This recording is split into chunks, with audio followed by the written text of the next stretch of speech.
What's good? What's good? Festo, what up?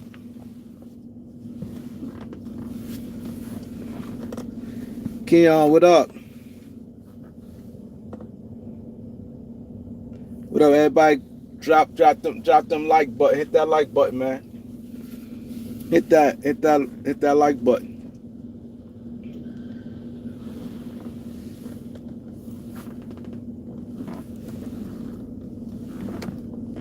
Hit that like button. Dennis, what up? I'm not on mute. Y'all don't hear me? Listen, these lives starting to get on my nerves, man. It's like, it's always something. Do y'all hear me? I need y'all put thumbs up if y'all hear me. I need y'all put thumbs up if y'all hear me. Lately, my live's been crazy. I be going good, then y'all can't hear it, freezes up, it just do a lot of weird stuff. Alright, I'm good. Get them likes up, y'all.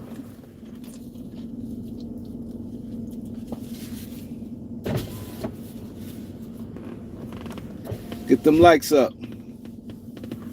I'm gonna kill some time before we get to the nitty gritty. We're gonna talk about the NBA Finals, the Pacers and OKC. See, I told you guys, man. I told y'all, I was like the only one who basically everybody when the series start, everybody told OKC. What exactly what I said? I said it's going 6 or 7, and I said it won't surprise me even if the Pacers win. It won't surprise. I'll be a little shocked because I think that OKC is gonna win 6 or 7. I said 6 or 7. I can see OKC winning, but I said it's not going no 5, and I said it's gonna be a good series. Everything I said is happening. Everything I said is happening. See, the thing is, I don't go off emotions, and I don't listen to nobody. I listen to nobody. I go off my own basketball merit. I just do. I go off my own basketball merit. I told y'all, I said, this series is going to be good. I said, it's going, not maybe. I said, it's going 6 or 7. And I said, it won't be surprised. When I was meaning 6 or 7, I had OKC favorite. I had OKC favorite if they win a 6. And I had OKC favorite if it win a 7. And I had OKC win the thing, but I said it won't surprise me and I won't be shocked. But I said it'd be a little like, damn, like I really thought OKC's win. To me, I had OKC to win. I still got OKC to win it. But it's not, it's on track of what I was saying. It's on track of what I was saying. I need y'all to get the likes up, man. We only got 7 likes. I hate even saying I have too many moderators.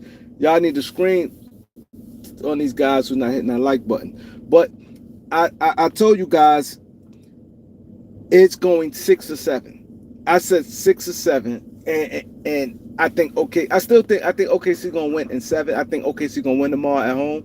But I knew it. I said it's gonna be a good series, and I said I couldn't wait to watch it. I told you guys, Jalen, what up? Doreen, what up? I said it. See, the thing about basketball, for one, and this is something that I always, that's going to help me. It's not just in basketball, help me in life.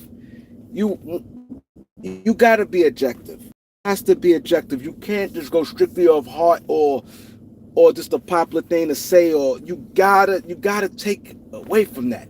No matter if it's your kids, your brothers, anybody, you gotta just sit back and look at the whole picture of what it is. You gotta look at that. You know what I'm saying? And the thing I was saying is the reason why I think OKC going to win. That's why I had OKC. They got a closer. They has a closer. That is the thing. That's why I picked OKC. But I said the teams is pretty much evenly matched. But I said the difference is OKC has a closer. I still think OKC going to win tomorrow. But they had a closer. Indiana don't have no closer. Indiana do not have a closer. And that is the difference. You know what I'm saying? That's the difference. Indiana don't have no closer, and OKC has a closer. So that right there makes a big difference, especially when you're going to Game 7. You want to go into Game 7 when you could be like, okay, this guy is that. You know what I mean? You feel comfortable. You could probably pencil and shade for a 30-point game. You could pencil shade in for a 30-point game. You can't do that with nobody in Indiana. You just can't do that. And that's the difference right there. And that is why I definitely said I think, okay, then at home, like, it's going to take a lot for Indiana to win on the road. You're going to have to take, it's going to have to be, for them to win for the Indiana win tomorrow, it's going to take a couple players have monster games. They're not going to win. Indiana is not going to win where you got all them guys 15 and 14 points, 13. They're not going to win like that tomorrow. I'm telling you. If y'all ain't listening to nothing I'm telling y'all, listen to this. The only way, if Indiana do happen to win tomorrow, it's going to be two guys with monster games. It's going to be, I don't know which two, but you're going to see somebody like, see with Indiana, 25 on 18, the way they team set up, 25, 28 points, that's like a monster game. Because they team set up different from any other team.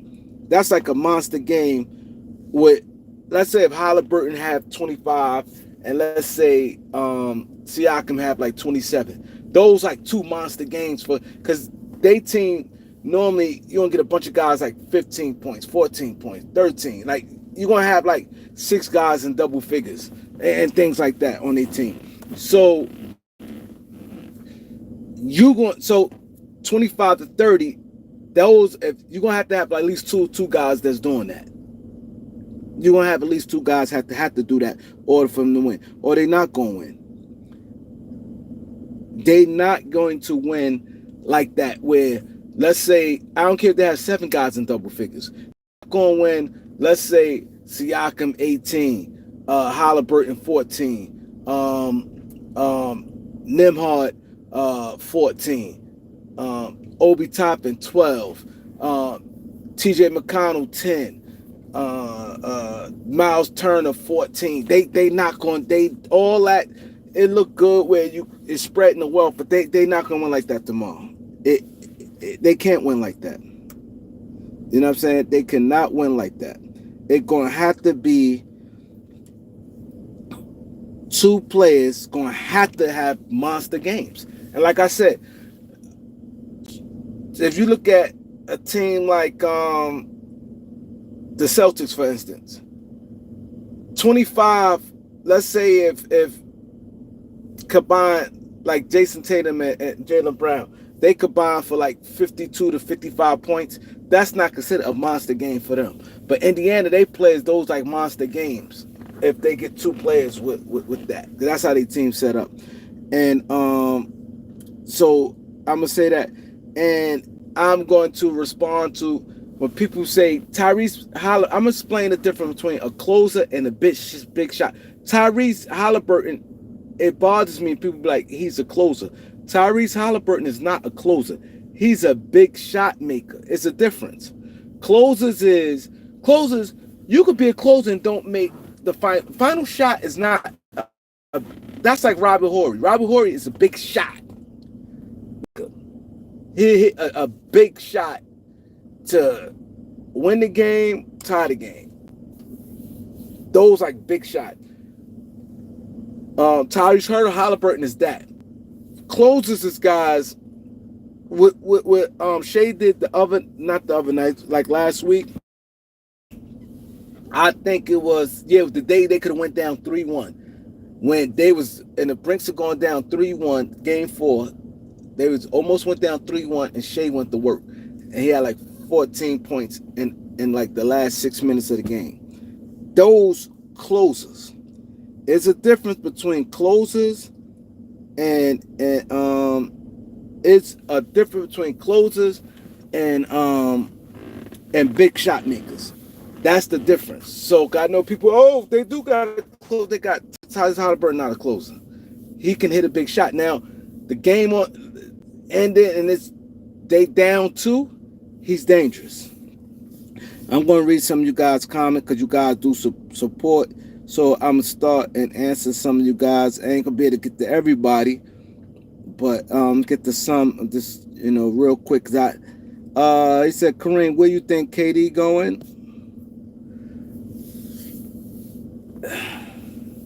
What I understand about Kevin Durant, this is what I don't understand about him.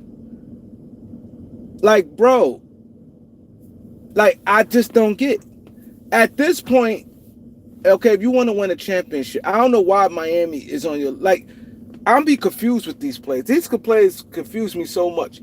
They try to straddle the fence. You say, okay, you want to win, but you look at the places, you worrying about city. Like, you know what I'm saying? You say, okay, I want to win a championship. You know what I'm saying? I want to go somewhere, I want to win a championship. Okay, cool. Nothing wrong with that. Miami, it's not that. Miami, because they're going to have to give up, if their salary, they're going to have to gut their team because they don't have much. So they definitely going to have to gut some draft capital. And they're going to have to pretty much gut their team. You see what I'm saying? Because they offers can't really compete with other teams. Especially if you say, okay, I'm keeping Bam and Tyler Hero. You gutting your team. Not that I don't think your team that good to begin with. So I see people like, well, if Jimmy Butler took them to 2 finals, Kevin Durant could do that too. I hear, and this is me saying this. You can't compare the two. See, you look at Jimmy Butler and say, damn, but Jimmy Butler in the playoffs is different. See, this is, you look at Jimmy Butler, he gonna in the regular season gonna get you 18 points and you don't think about him. You see what I'm saying? Drag through the season. But in the playoffs, you can't sit there and say, okay, Kevin Durant is Jimmy Butler's a handful in the playoffs. And then it's the little things you do. See, people fail to realize, and they say, oh, if Jimmy Butler could carry Bam and Tyler Hero to the championship, because I was saying that it's not enough. This is more of a private comment. I don't think I said this online. I don't remember if I said this online, but I know I definitely had a private conversation with somebody, and they were saying that him to the Heat in the Eastern Conference, he gets to. I said no, they can't.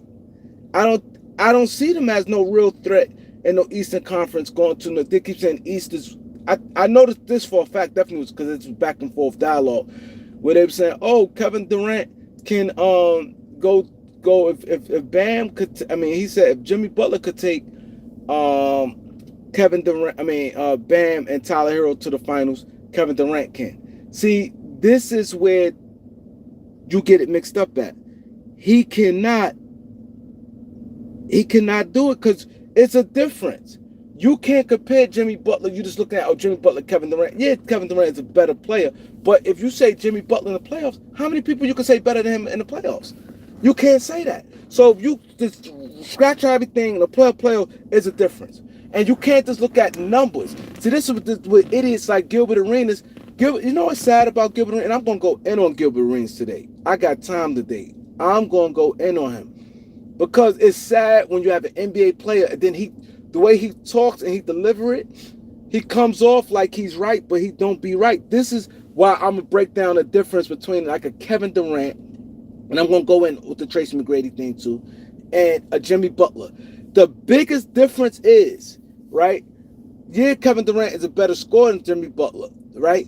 But, like I said, every 30 points is not the same. Jimmy Butler, what he do in the playoffs, will he do how he will his team to win? The time, like even with the LeBron James thing, they say, "Oh, LeBron James, he ain't miss a beat." LeBron James still averaged 25 points.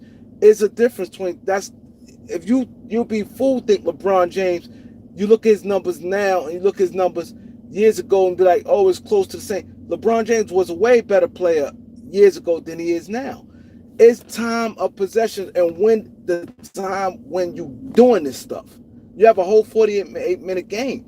It's the critical time, the critical plays, and everything goes into it. It's not just you look at the box score, oh, well, he had 28 in game 5 and 2025, and he had 25 and 2015. He did the same. He shot 8 for 21. I mean, let's get him closer than that. He shot 8. Let's say he shot 11 for 24 in 2005. Shot 11 for 24 in 2015. You can't do that. You just can't do that. And this is what idiots do. Because first thing Gilbert, look it up. And it's sad because he got a bunch of other idiots on his couch. Nobody never. I hate when somebody. The thing, I'm not into debates. Only time I'm into debates is when it's warranted. I don't like debates when people debate just to debate. Like you saying this, regardless, you could be right. I'm just going to go against you. Regardless, you right what you saying, I'm just going to go against you. I hate those type of debates. A debate, I like when somebody challenges somebody if they have a point. If you agree with that person, there's some truth. Okay, cool. This is what I don't like about Gilbert Arenas' whole setup, because first thing he do, and these basketball players, that's first thing you cannot just go off that. You just can't say look at the number. You just can't do that. It's more to that. Yeah, you can do that, but it's a whole more. It's more to that. So you got Gilbert Arenas would say something like that. Look it up. He shot 11 for 24 in 2015. He shot 11 in the game 7. And he shot 11 for 24 in 2025. You can't do that. You cannot do that. And this back now, I'm going to go back to Jimmy Butler. The difference between Jimmy Butler and Kevin Durant. Jimmy Butler got a whole different. He's more of a dog mentality, refuses to lose. He's made a lot of plays on the defensive end. Just talking to his teammates, like getting them, like he goes at his teammates. Not in a bad way, but like, come on, man. He just not just going with the flow.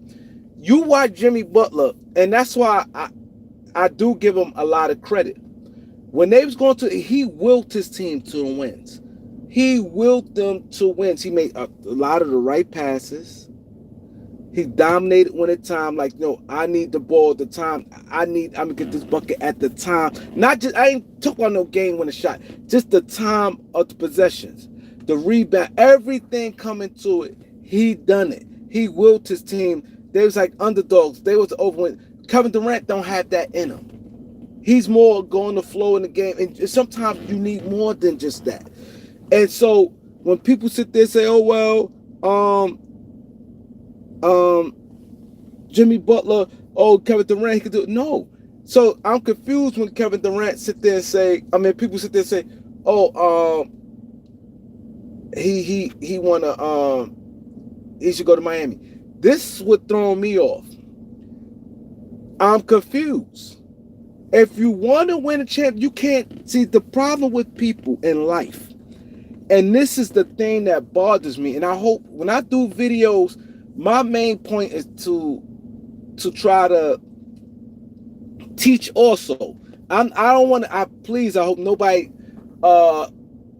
take me as a know-it-all. I don't want to ever be looked at I'm a know-it-all or something, but some stuff that I would stand on that I'm good at and I know, right? I would stand on certain things, right? I really do. And I apologize if y'all feel, because I know sometimes I come on here and I preach, but I've been through a lot. And sometimes some people just have some gifts. Like, you know what I mean? You born with certain things. Some things you just naturally gifted. Like you may got somebody 6'6" and could do everything. He just naturally gifted on the basketball court. Yes, some rappers is naturally gifted with words and that's their thing. Like in life, some people just I see somebody who can write immaculate. I see somebody, their handwriting is so good. Some people just gifted with certain things. And like that is the awareness of things. That is my greatest strength. Like that's something I can say I'm great at. I can't really say I'm great at anything else. I'm just being totally honest. This is something, the awareness and understanding situations of moments like this don't just apply to just sports, just anything. I'm just very, very gifted in this. And like I said, I don't want to come off at that. But the problem with most people, this goes with anything, the streets or anything, where a lot of people fall victim at. People always try to straddle the fence. You cannot straddle the fence. Either you here or there. It's never good to straddle the fence. Either you going all the way this way, all the way that way.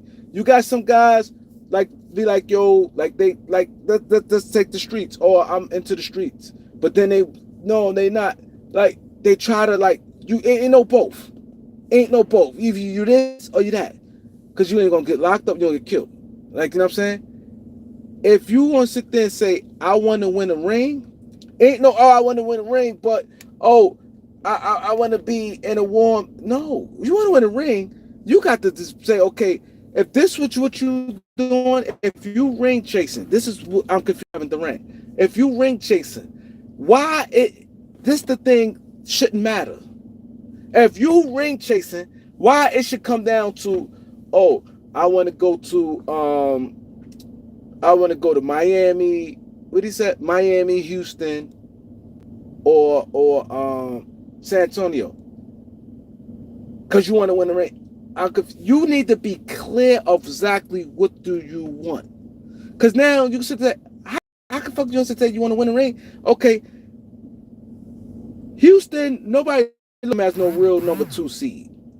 Those out of those 3 teams, I'm putting New York because he said New York too. So I'm saying those New York, okay, they was like a high level team in the Eastern Conference, right? So you got New York, right? Second seed, boom.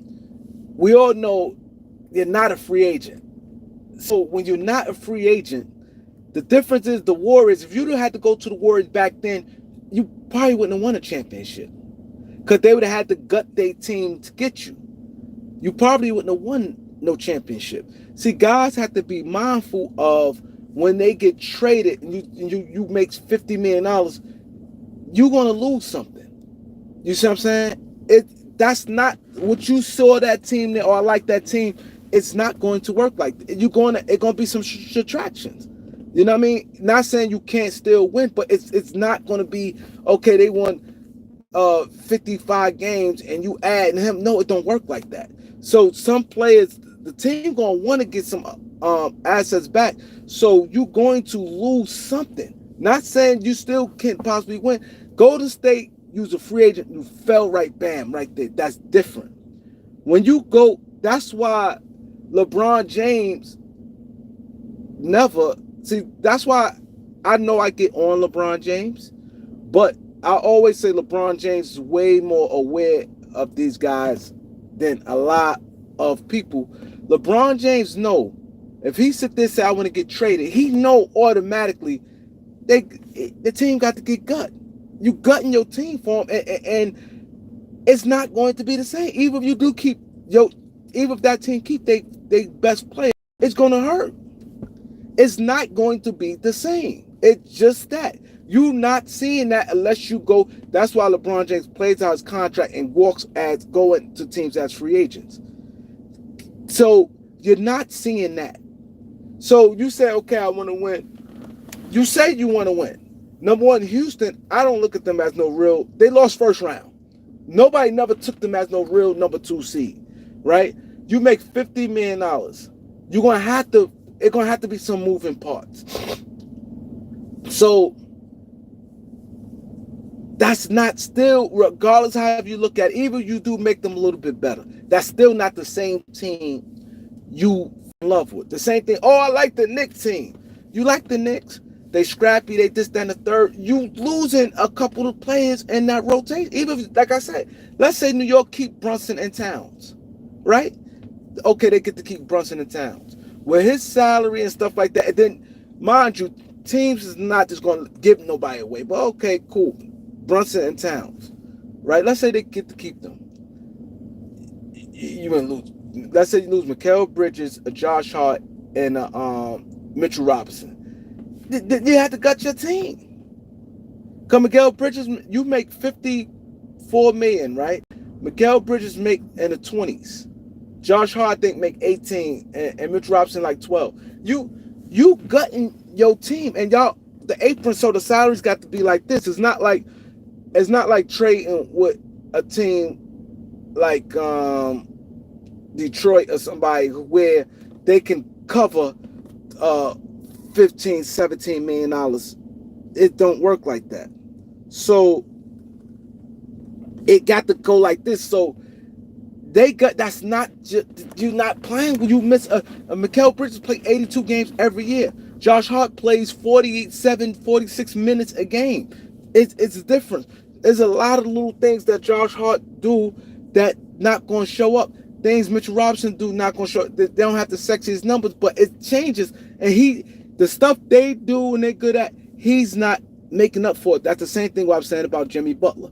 A lot of the little things, the tangible things that Jimmy Butler did that helped him push to go to the NBA Finals, Kevin Durant just not going to do. And that's the tipping scale of things. So I try to tell people it's not just that. It's not just that. So you say that, okay, Houston Rockets. Like I said, nobody never looked at them. There was no real number 2 seed anyway.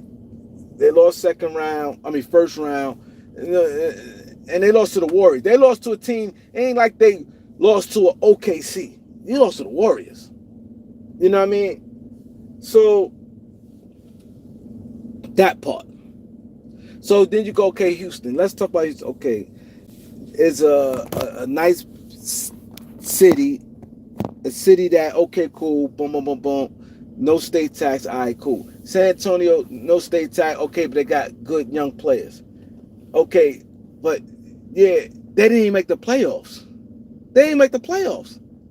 So now you're going to have to make up. See, San Antonio, they got some cap space, so they don't have to go like dollar for dollar.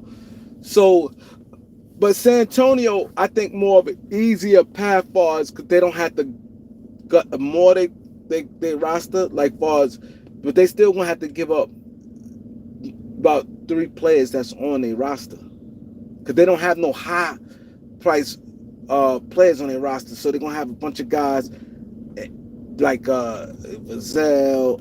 It's gonna be a combination of Vassell, Johnson, Harrison Barnes, Sohan. It's gonna be that combination plus like draft capital. And like I said, they haven't won anything. They didn't even make the playoffs. So that's not no shooing.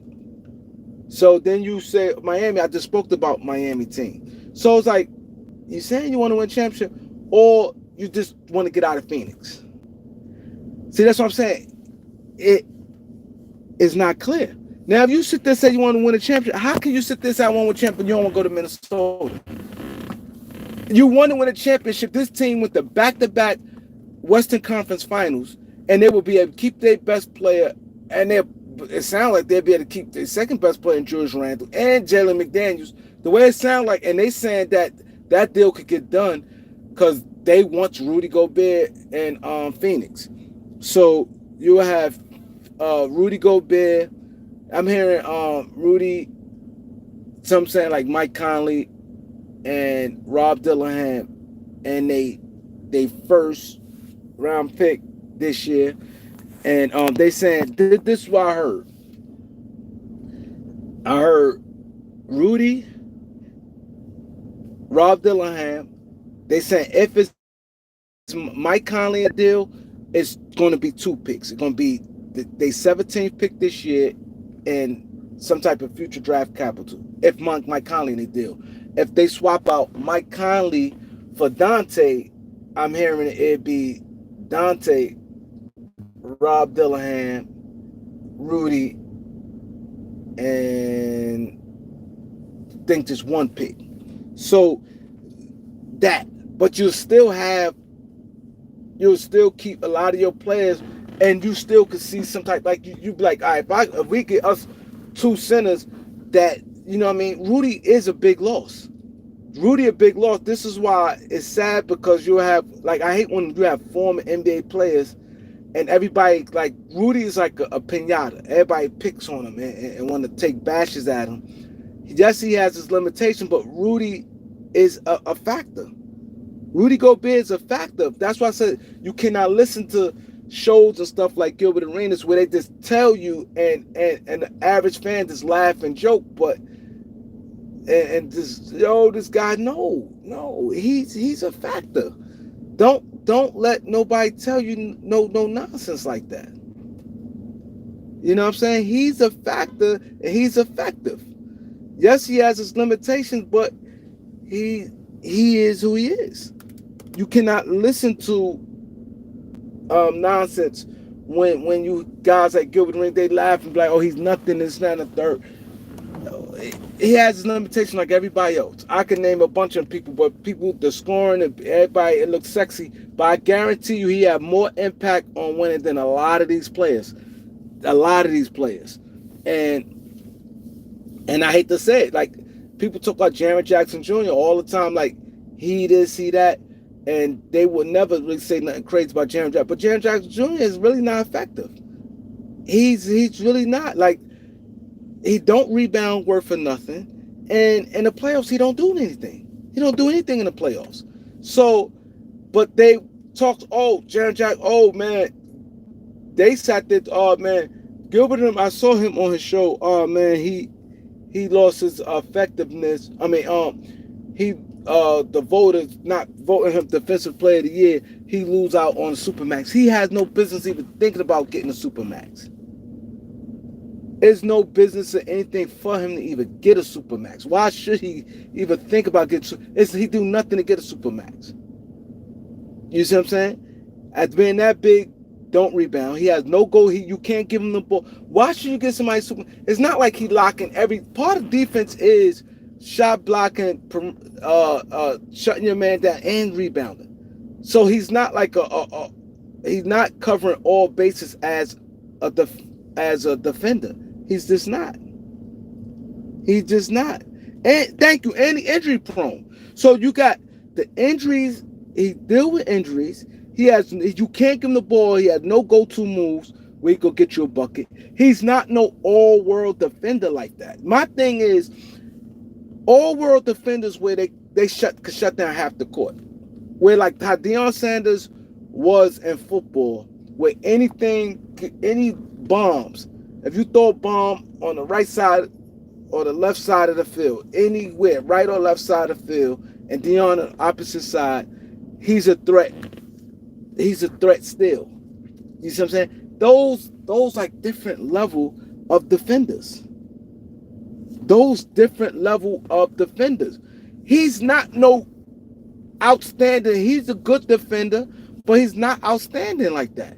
So for them to even instead of educating your audience, when you in the NBA, I hate when they be like, yeah, us players, I think we could pay it forward. You're not paying it forward, not keeping it real.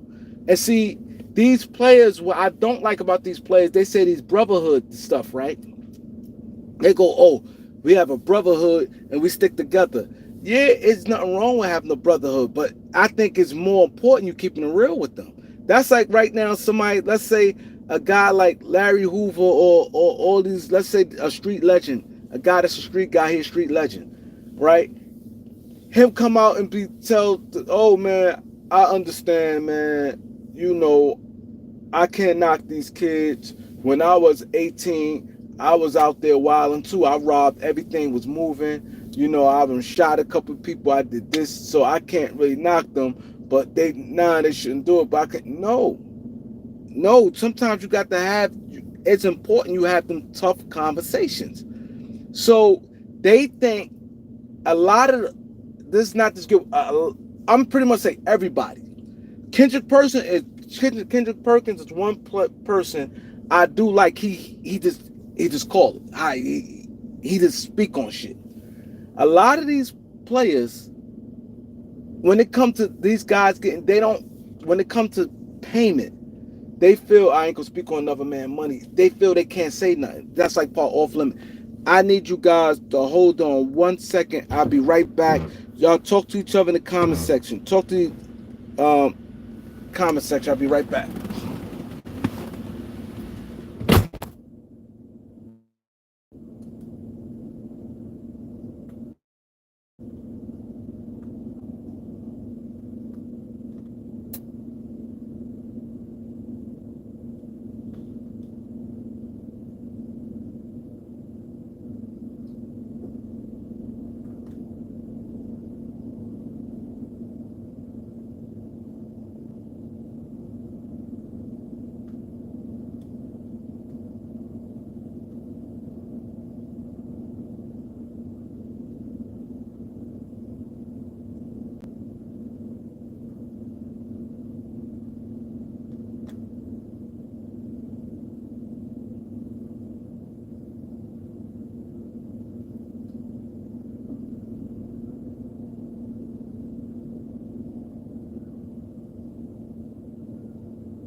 Yeah, I'm back. So I was saying, a lot of these guys, what they do, they always say, I'm not going to speak on it because I don't want to mess with nobody's money. I'm not going to do this. Number one, you're not, and I just think it's stupid, but in their mind is in everybody's mind. They all say it time after time. Yo, I'm not going to speak on, I don't want to mess with nobody's money. I don't speak on it because the media, and y'all call yourself real media and stuff like that. But that's what I'm saying. You double dipping and you playing both sides of the field. You can't do that. If you want to sit there and say you want to be in the media and I'm telling it how it is, fake media, you get mad at journalists, people like Stephen A. and Brian Windhorst, Rick Bucher, the guys where they went to school for this stuff. They ain't get it through them being talented on the basketball court. So if you want to sit there, I want to change the narrative. Just Draymond say, you gotta. It's no picking, choosing, and you gotta just call it how it is, or you being disingenuous. You not being right. Cause the first thing they say, like for Gilbert to even sit there and say, oh, these owners and these people, they not, I don't like what they do because they sit you and stuff, they want to mess with you. They were saying like Lou Williams, right?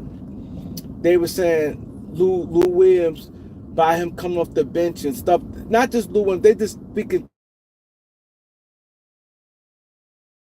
stuff like that. And I heard them speak on Jaren Jackson Jr. Because if he won the defensive player of the year, you got to give him Supermax. He's supposed to be like, nah, you shouldn't have to give nobody no Supermax just because they win a defensive player of the year if they're not a Supermax type of guy. Because these players, the thing that get me mad is they say, you got to be real yourself.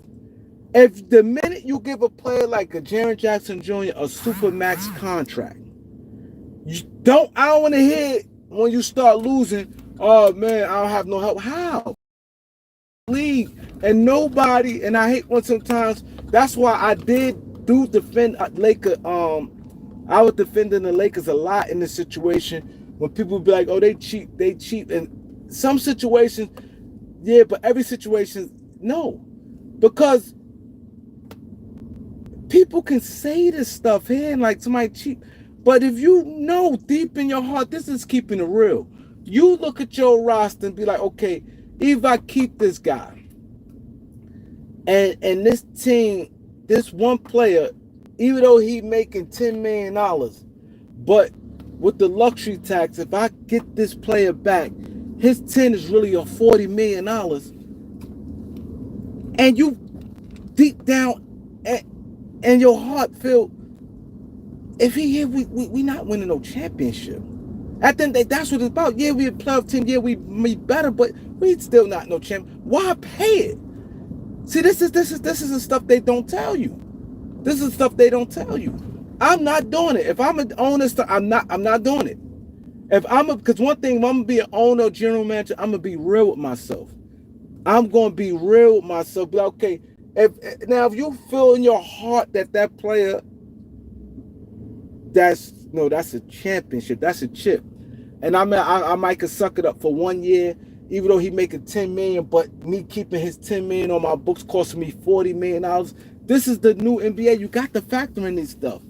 So if you could keep in your heart and say in your heart, no, this player is costing me this, and you feel it's a championship, and you might want to I bite the bullet this year. Then if I don't get it done this year, I'm have to trade off or move pieces to try to, get things back right. I can't knock it. But when it's certain situations and the team choose not to do something, I hate when somebody be like, oh, they being cheap and stuff like that. The minute you sign a guy like Jaren Jackson Jr.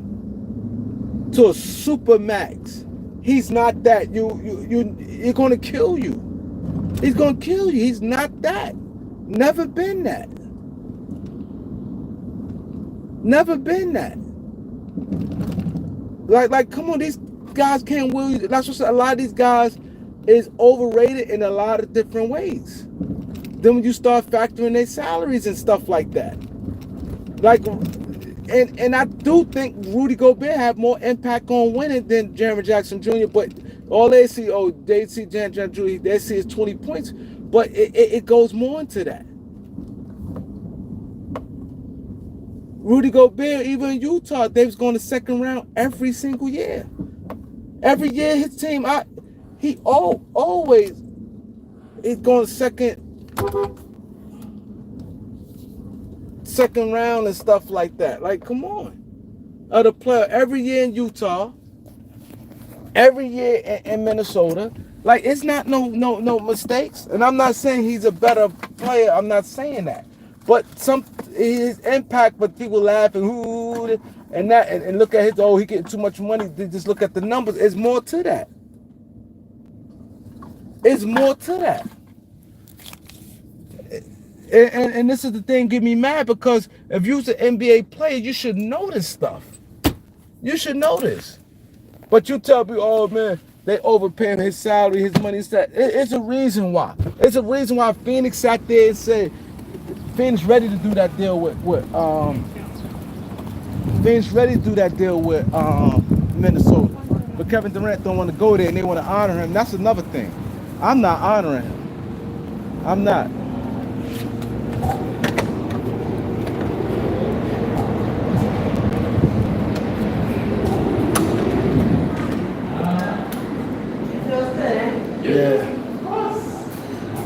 Of course. Yeah, I'm not doing it. I'm working on that now. I'm not doing it. Another 2 years. Okay. I want to buy You can search though. Oh, you doing that easy. Where you at? Brooklyn? No, I'm in Boston. But I want to go to like Westchester. Yeah. They got some nice stuff in the area. Oh, okay. They got nice stuff in the area that you can get some brand new spots. Yeah. That's going on. I was gonna tell you about an old school one, Esplanade. That's an old school one. I want to try it. Now, too close to Trenton. No, it's close to my mother. Oh, that's almost. I don't want to be in a wheelchair with brand new sneakers on. Wondering why I don't be there. That's like that.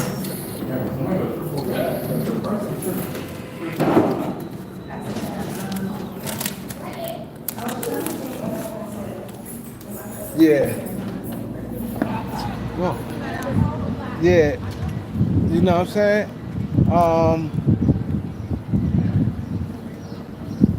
Yeah, I wouldn't honor. If I'm Phoenix, I wouldn't give too. With the Kevin, this is another thing that kills me. Another thing that killed me. When they be like, oh, teams shouldn't do that. They should honor a player. No, I'm not honoring none of these players. I'm not. Because the minute you do honor them and be like, you want to do what's best for them and not your franchise, and a year or two later, first thing they're going to sit there and say, oh, the franchise, they a losing team, because you did a deal with, you could have did a better deal and put your franchise in a better situation. But you want to honor them. That's what kills me. Oh, players look at that, and players look at that and players look at that when you try to not honor a player, and then when it's time for free agency, players look at that and don't want to come sign with you. I'm taking that chance every time. Every time I'm taking that chance. And I dare if I traded away the player and sent them somewhere else, and I sit a player down, and I'm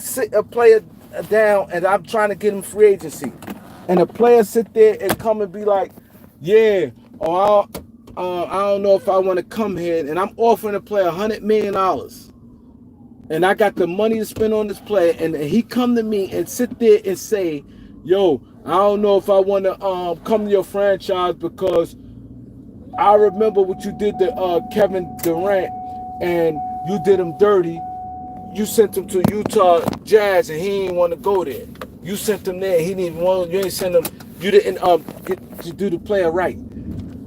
Number one, I'd be like, I don't want you on this team. That's number one. I would say. See, sometimes these franchises have to get gutter with it. You got to sometimes be hood and you got to level up with these players when they come at you with some dumb shit. Like what did Kevin Durant ever do for Phoenix Suns?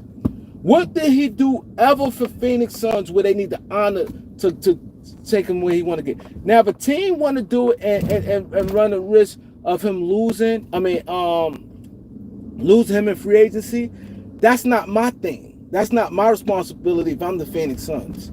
That's not my responsibility to be like, if Utah, that's why I don't get it. If the reports is what it is, right? If the reports is what it is and Kevin Durant wants to, if Minnesota still willing to take Kevin Durant, even though he's a free agent, and you like they offer, I wouldn't even think twice. I'm taking that deal with Minnesota. I'm not looking at, I want to honor him. See, because this is what I heard, like I said, it's always going to be I've been around the NBA too long. It's a bunch of rumors going around, so you cannot believe everything. As some stuff I know that got some truth to it because I spoke to some people. Some stuff I just don't know. Now, this is what I heard. Supposedly, Minnesota had to offer, Phoenix like they offer, but they want other teams to get up their offer because they want to honor him at the same time of still making it work for their team. So they want to, this is what I'm saying. You cannot double dip. You can't. You can't straddle the fence. It's going to burn you every single time. Anybody who been here earlier when I said it, and I gave an example, you got to be one way with it. You cannot straddle the fence. When you straddle the fence, it's going to burn you every single time. You can't do it. So for Phoenix, what I'm hearing what Phoenix trying to do, they want the best of both worlds. They want to honor and give Kevin Durant. They want him to go to one of the teams he want to go to, but they want to get what they want to get too. It don't work like that. It don't. If it happened that way, cool. But if you feel you like Minnesota offer, he's under contract, and Minnesota is fine with it, it shouldn't be your concern. When he become a free agent, if he decides to leave Minnesota, that's going to be on Minnesota. But Minnesota feel like, we're going to put him in a good environment. I know he's a free agent. We could chance lose him for nothing. And they want to take that risk. That's on them. The same way Toronto took that risk for Kawhi Leonard. Minnesota, big boy, they know what they're getting themselves into. So if they feel they want to do that and you like they offer, do it. Do it. I don't get it. Straddling the fence is good. Never. Because you're trying to do that. No, I'm trying to let the teams he picked, the Houston Rockets and the San Antonio Spurs, update offer. You're trying to get them to update offer and make a better offer if you got an offer you like right there. But you're trying to appease him too. It don't work like that. And my thing is, what did he do to deserve? That's what I don't get. You know what I'm saying? That part right there, I don't get. Well, a lot of these players, it's a select few. Like right now, to be honest, the only player right now in the NBA is, to me, I could be wrong. No, I say two players. Two players in the NBA, I say that the only two players right now, as we speak, June 21st, 2025, that I think that warrants that. Only two players I think warrants that to try to appease them to go into to try to appease them to go to send them where they want to go, and at the same time want to make your team better. I say only two players. I say Steph Curry and Giannis, and probably Jokic too, That's it. Steph Curry, Giannis, and Jokic. I would try to. Those the only players I would that NBA I think that if they're gonna honor, like, all right, I'm gonna move from somewhere. That's it. Only them, reason why they got that team a championship. That matters. That matters because you got them a championship. You drafted that player. They ain't been on no other team. They only been on that one franchise. If they didn't ask to leave, that's the only thing. Those the only teams. Because Jokic won with them. They drafted him. He only been on Denver. Giannis only been with Milwaukee, and same with Steph Curry. Those the only players that's our honor. If a player came from another team, even though he won a championship, I still feel I'm not obligated. I still feel it's still different. It's different. Right now, if let's say Shea wins a championship with OKC, right? He only been there a few years. It's just, yeah, I'm not saying I wouldn't I just like ignore it, but at the end I'm still gonna make the right thing for my team. Yeah, he won championship, but it's different when the guy's homegrown. He been on your organization. That's all he know. Like it's just different to me. It's different. You see what I'm saying?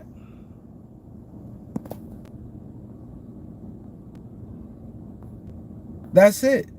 You can't do it. And so when Kevin Durant sit there and say that, but now you nitpicking on cities. Why you don't want to go to Minnesota? You saying you want to win the title. Why you don't go to Minnesota? Because it's cold in the winter. It get real cold. It's a Midwest city that you don't like. If you say you want to win a championship, everything need to be up for grabs. Why wouldn't you want to go to Denver? Why wouldn't you want to play with Denver? If you saying you want to win a championship, you know you'll be playing with Jokic. Now, that team gave the OKC fits, and they dealing with basically like 2-3 players. Like they had a lot of players that ain't performing that series. It still took OKC to 7. Still took them in 7, and they took OKC to 7. And they had a lot of players. A lot of people have good series. They still went to 7. So you playing with Jokic, that's big. So now if you're going to say, okay, I'm worried about the optics, I don't want nobody to say I'm going with well, just say it. See, you got to be clear what you want. I just want to play these teams just because these teams. Okay, cool. There's nothing wrong with that. I want to go because I just want to be happy. Say that. You don't have to sit there and say, I want to win, or I'm going, the number one goal is title, and it's not that.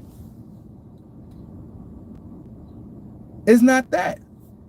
If you want to say, okay, I want to win a title, well, it should be open. I go to Denver, I go to Minnesota. You know what I'm saying? You know what I mean? It should be open. But now, Denver, it's boring out there. It's boring. I don't want to be in no Colorado. Like, now you worrying about what cities you in. You know what I'm saying? You cannot straddle the fence, bro. You cannot straddle the fence. You got to be one way with it. And trying to double dip this late in your career, bro, it's not happening. It's not happening.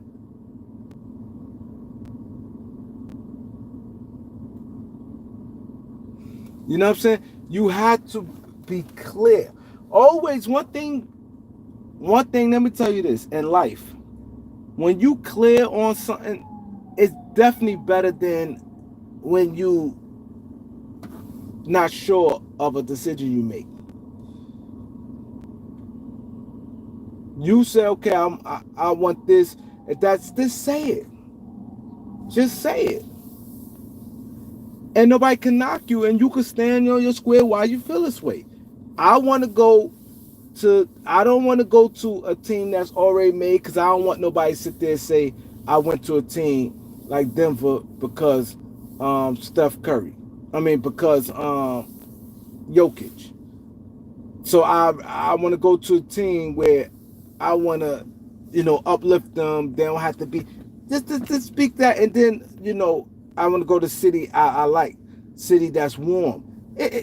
Somebody might not like it, but at the end of the day, it's more respected when you come out and just say that. Just say that. You might not like it, but Kevin Durant come out and be like, listen, I don't want to go to Minnesota because I don't want nobody to say it's like kind of like a championship, like it's hard to say championship team, they ain't win anything, but kind of like a championship ready team, and they got Ant-Man, and I don't want nobody to sit there and say jumping like the team to team, whatever the case may be. You know what I'm saying? I don't want to go to Denver because they got Jokic, and I don't want them to be like, yo, he going to a championship ready team. Cool. Just come out and say that. I'm gonna go to a team that I can help.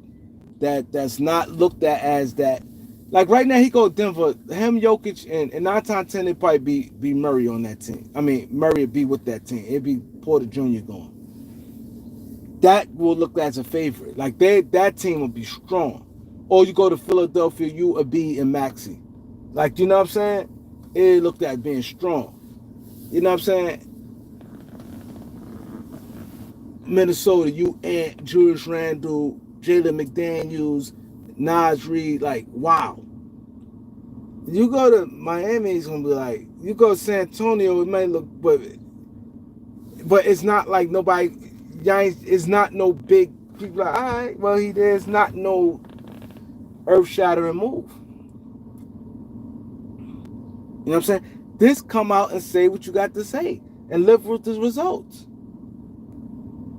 You see what I'm saying? And live with that. Stand on it.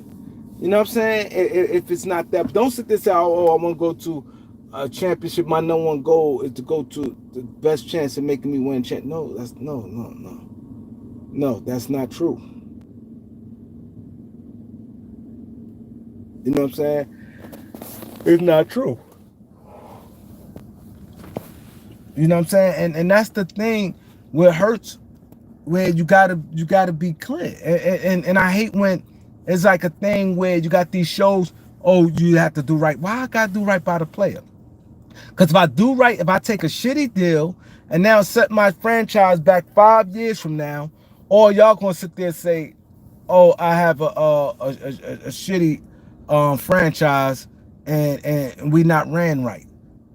I did the right thing, what y'all say, quote unquote. I sent the player right where he wants to send, even though it's the best deal. But then y'all gonna come right back and kick me in the back and say I'm not a well-run franchise. They don't have a good front office. That's what y'all gonna say. Y'all gonna say that. Cause like, damn if you do, damn if you don't. That's why these franchises are stupid. That's why if I was in one of these franchises and they say I'm coming right out, no, I'm making the deal best for my team. That's it. Ain't no, I'm trying to send him. I'm not even going to say that. I'm not going to, they don't owe what they owe Kevin Durant. Kevin Durant did nothing for Phoenix. We want you paid, to be honest. For the most part, if you ain't treat a player bad and you pay him, like, that's just kind of what it is. That's why, like, I ain't going to lie. At first I was kind of feeling the way with the Klay Thompson situation with Golden State. But then I didn't. But Klay looked at, that's why I said everything. Klay looked at, and I understand Klay. See, Klay Thompson and Brandon Ingram is in similar situations. Very similar situation. And I understand Klay and Brandon Ingram. I understand both of them. I understand Brandon Ingram and I understand Klay Thompson, right? Klay Thompson feels number one, he performed. He did his thing offensively and defensively. He never done no stupid, never, he did everything right. Right? And y'all only offered me a 2-year deal. First he wanted like max money. But then he got off of that, but then he wanted a 4-year deal. Y'all didn't. He like, damn, just a year ago, y'all give Draymond a 4-year deal. Y'all offered me 2 years, $50 million, right? I did everything, blah, blah, blah, help you win, defense, offense, big shots, whatever, whatever. A year later, a year before that, y'all give Draymond $100 million. Draymond done hurt this team a lot of times. Yes, Draymond helped them too, but Draymond hurt that team a lot of times. He hurt them in a lot of ways. He hurt them when he got suspended. He cost them a championship, and he hurt them with that Kevin Durant situation. That shit, I know for a fact that was the main reason Kevin Durant left. The main reason, because it hit home. Well, I tell y'all something, when it come from your peers, it's different. The media, yes, the media was sitting there saying, oh, he joined Steph and did all that. All that, he heard that. Kevin Durant loved his time in Golden State. But when Draymond sat there and said, you came over here. We won without you. We won before you. We gonna win after you. And he said all that and said the same thing, repeated what the media said. It hit home. When your peers say something, it's different. It's different. When the media was going at Kobe Bryant, when they was hitting Kobe Bryant hard with the allegations and all that, this, that, and the third, boom, boom, when he had that Colorado case. And they was like, damn, how you going at it? You got all these legal problems and you got this, that, and the third, but you still out here to perform. He said, yo, yeah, people say what they want. My peers not saying this. My peers, it's different when your peers start speaking against you.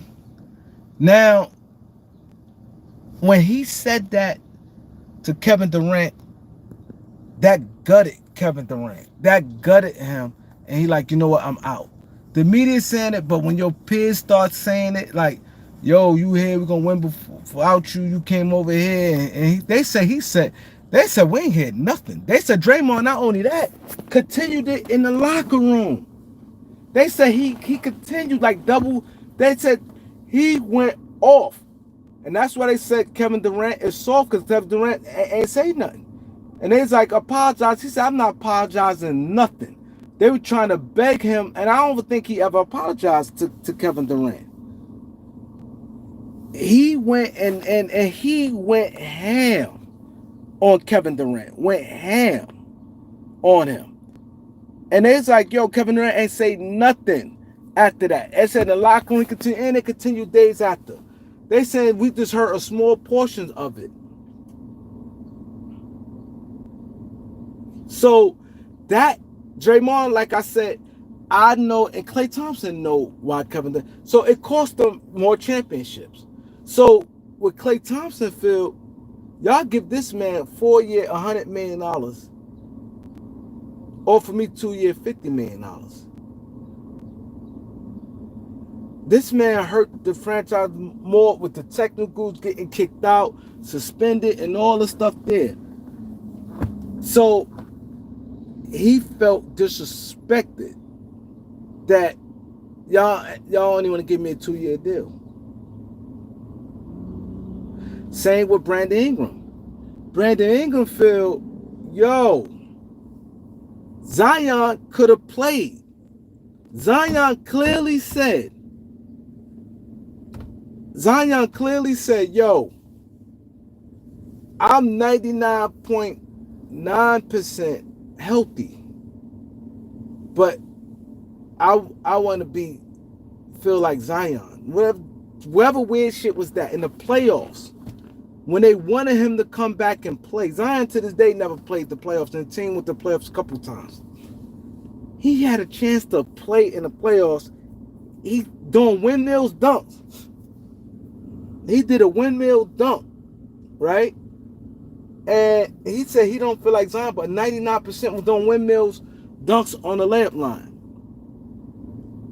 Brandon Ingram and Zion, to my understanding, ain't saying nothing back to Brandon, but Brandon Ingram was pissed off they got eliminated.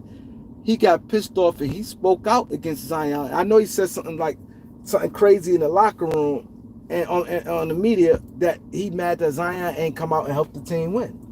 Brandon Ingram was hurt. I mean, New Orleans that same summer turned around and maxed Zion out. Gave him a max deal. He didn't play in the playoffs, and they turned around and still gave him a max deal.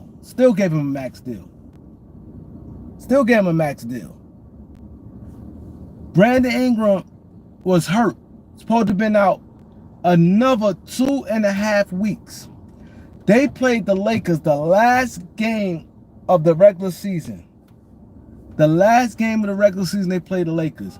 Brandon Ingram came back where he was 2.5 weeks away from returning to get evaluated. Not saying that they was going to give him the okay to play, to get evaluated.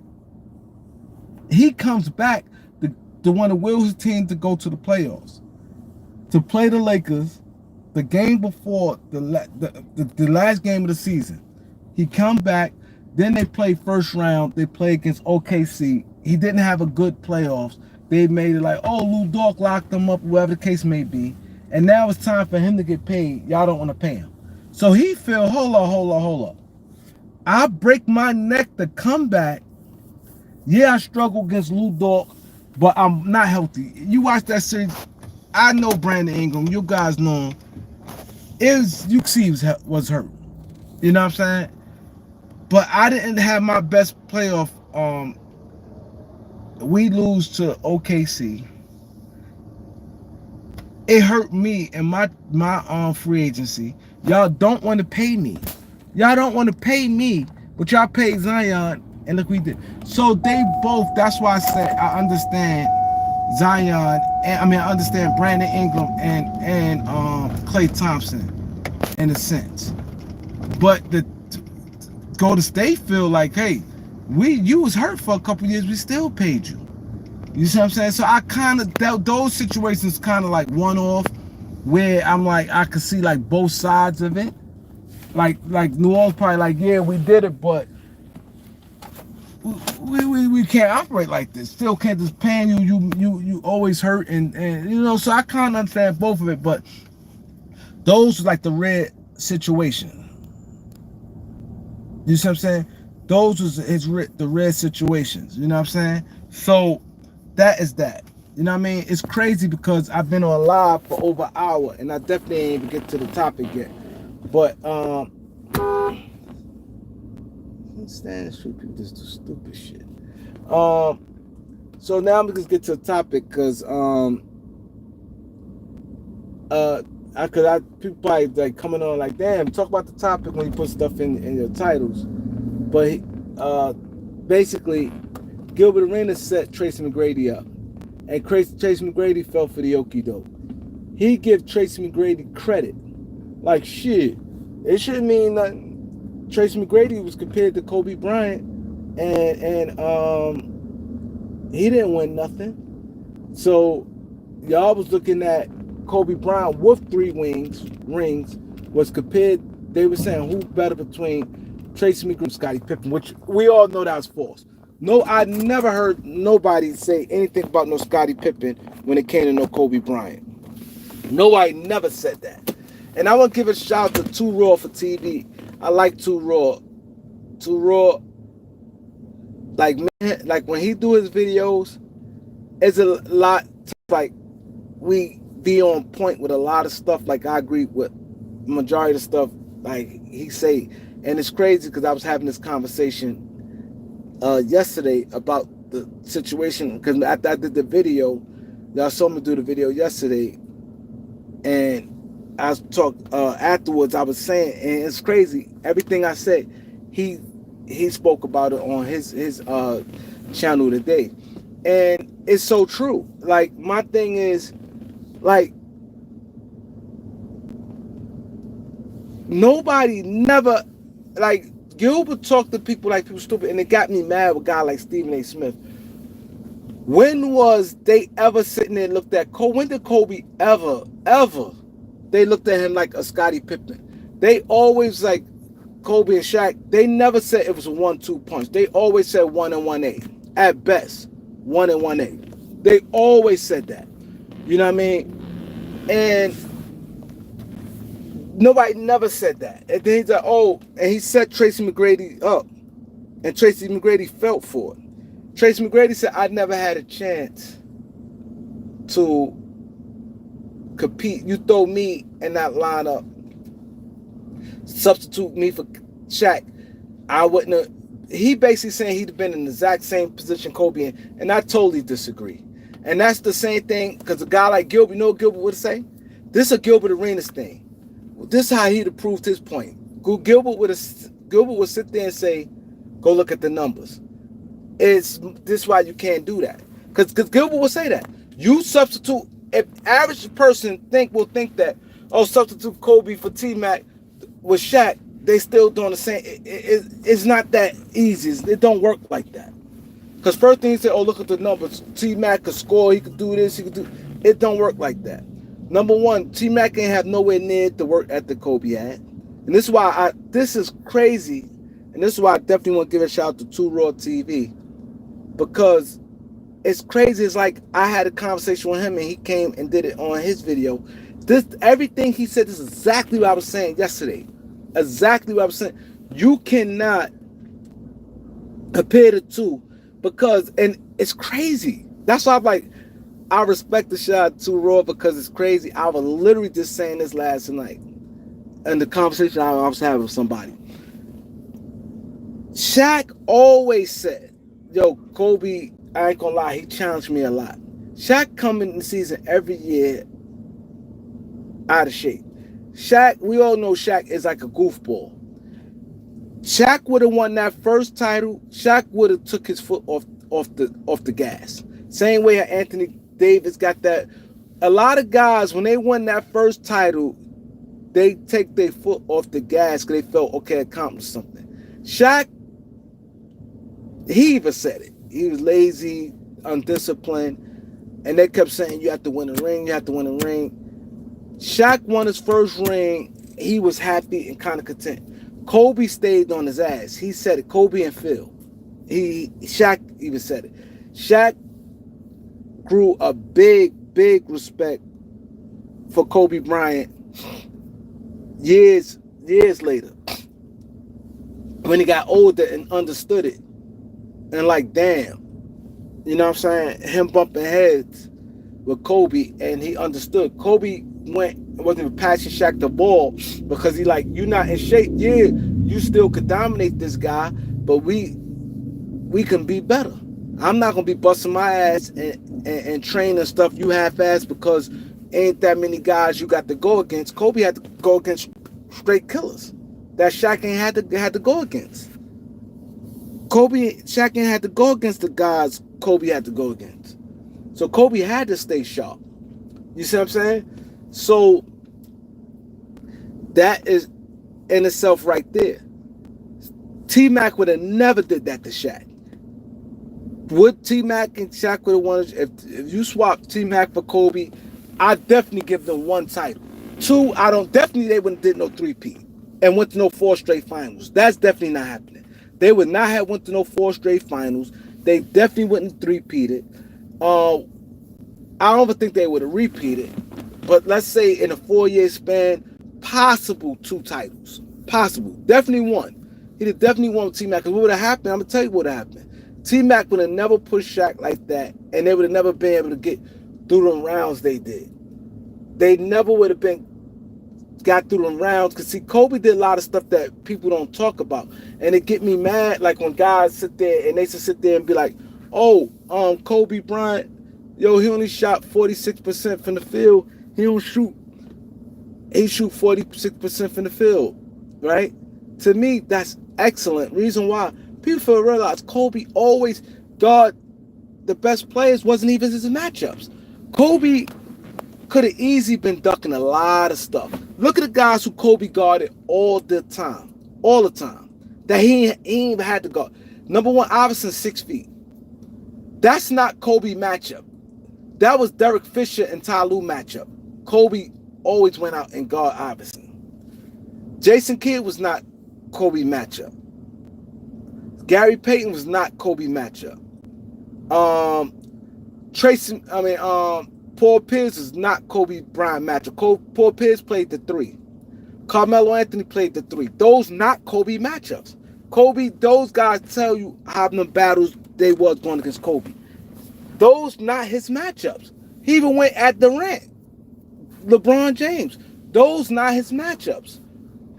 But he sat there and took a chance. So you want to sit there and say, oh, he shoot 46%.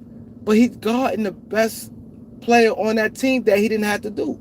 So if you figure if he was ducking, let's say Kobe ducked matchups, right? I ain't gonna say ducking matchups because he's guarding guys that he ain't had to guard. Let's just say if he just played the guys that at his position. Best believe his field goal percentage would have been way better. He exerted so much energy guarding these guys. This guy come way too close. You know how hard it is, especially guys like Carmelo, especially, I'm going to say 3 matchups.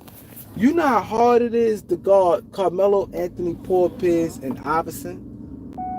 Iverson hard because Kobe is way taller than Iverson. Iverson just a player that's going to keep coming and coming and coming and coming and coming.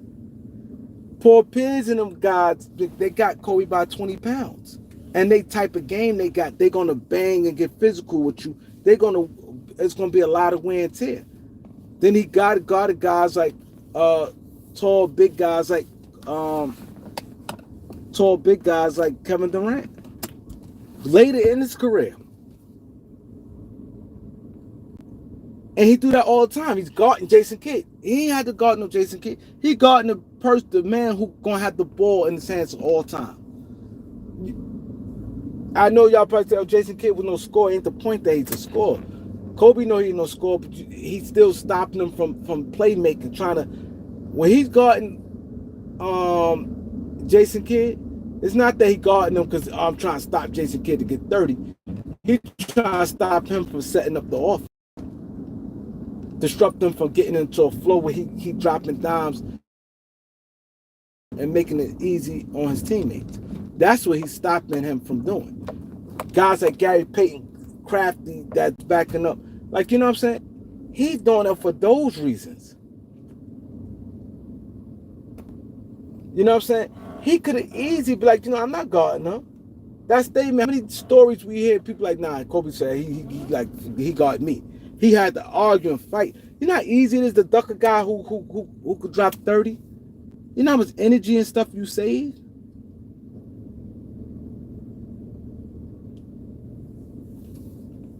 You save a lot of energy like that way. So that's why I said when they sit there to his field goal percentage, I'll be like, yo, y'all don't understand. If he was ducking, or he could have easily well did it because, like I said, those not his matchup. So it's not like he'd been ducking it. He wouldn't have been ducking it. It just would have been a point of he just guarding his man, and nobody would never say anything. He guarding Derek Fisher, man. He guarding Rick Fox and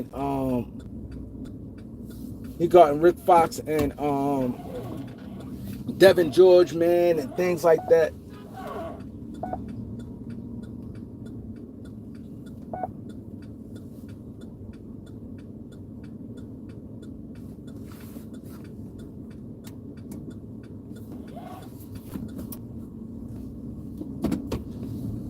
You know what I'm saying? So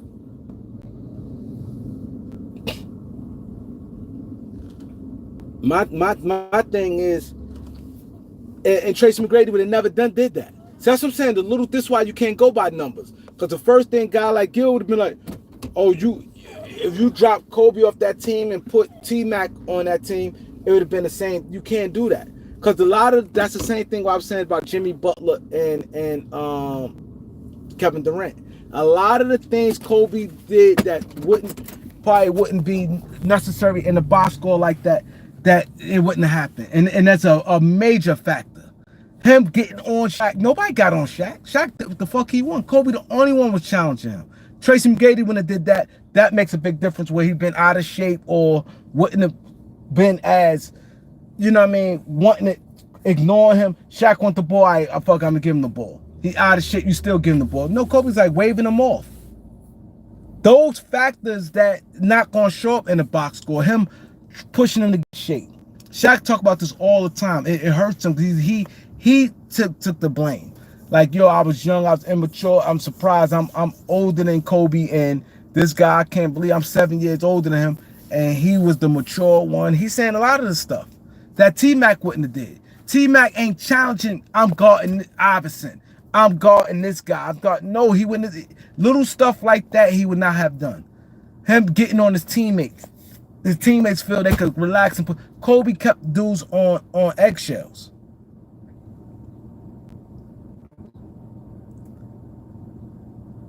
You know what I'm saying? Shaq would have won that first title, would have been a whole different person. Shaq always, when he was getting criticized, he always said he didn't want to be a senator and never win a ring. Shaq would have won that first ring and he would have chilled. No telling how much he would have weighed, no telling what would have happened after that. But I definitely believe he wouldn't have went as hard as he. That's a fact. We know because he didn't. He didn't. Him and Kobe bumping heads like that made a major part. It would have been a big difference. T-Mac, those little stuff there, T-Mac wouldn't have done. He wouldn't have done. So, him saying that, yeah, you won a title. I definitely think they definitely won one. They definitely would have won one. But they definitely would have won one. They was not winning no, they would have won one. They was definitely going no finals, no fourth. They would have. Them Portland teams, I don't think they'd have got past Portland. Portland was too rough. T-Mac is too cool for TV. Too cool for TV. T-Mac, y'all watch him play? Real laid back, cool one. That wouldn't have worked. Them Portland teams was rough. Ruben Patterson and them guys would have been on him, and he'd have had to man up. I don't know if I never seen him in that situation. And then he never got out the first round. Like, I think he should have never said nothing. You never got the first round, bro. And you had Yao Ming on your team. You never got the first round. So to sit there and say I would have been the same, and of course, this is why I said he say that, and he got totally set up by Gilbert Arenas. Gilbert Arenas said that it was a good take because Gilbert knew T-Mac not gonna go against me because I'm bigging him up and it helping him look good. And LeBron James said it because now all the idiots like Gilbert and guys who don't have rings, it makes them going to rally behind them. All them guys, there's a lot of guys who don't have rings, and there's a lot of guys who have one ring. So all the guys with one ring and no rings going to rally behind LeBron James' comment. They all going to rally behind his comment, and LeBron James knew that. That's why I said LeBron James is not no dummy, man. He knew exactly what was going to happen. So he knew he's going to get a whole bunch of stuff from his peers that's going to Yeah, the drinks up on the side. Thank you, the drinks up. That's going to rally behind him.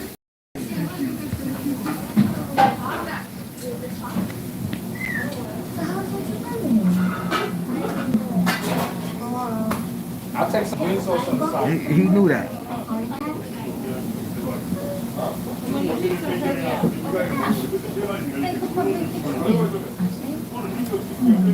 He knew that. this?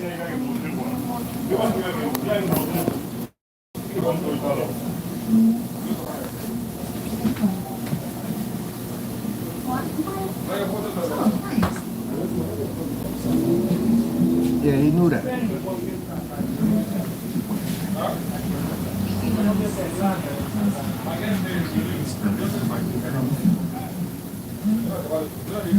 He knew that.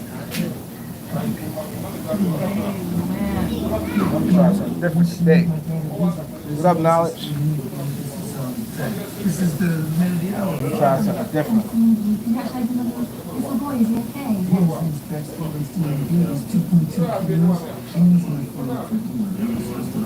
You ordered already?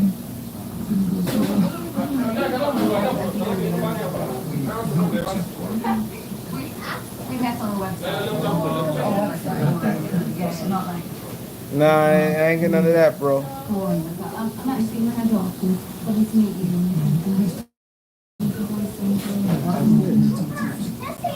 Jesse, these are my sons, Cooper and Jesse. Give me a few again. Give me hard.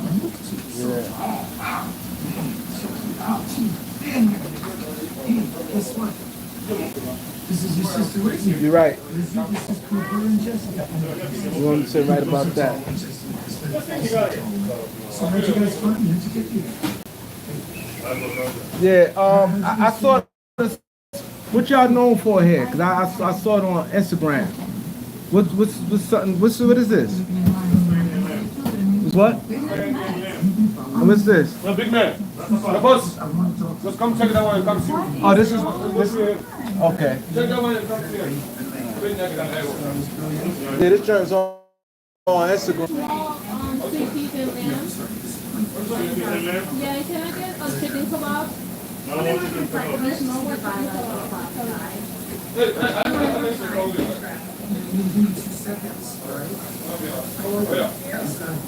This joint makes it so much. There should be lines outside of this joint. There was like 2 weeks ago. Thank you. I'll take this. Natalie, this is my friend Annie. Annie's assistant. Thanks, Natalie and Mark. And Natalie, you. And I wanna try some of this too. Oh yeah. Oh, okay. Okay.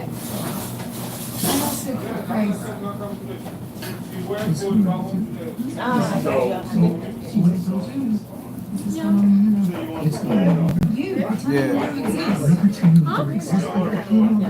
I want the small sweet peas and lamb with mac and cheese.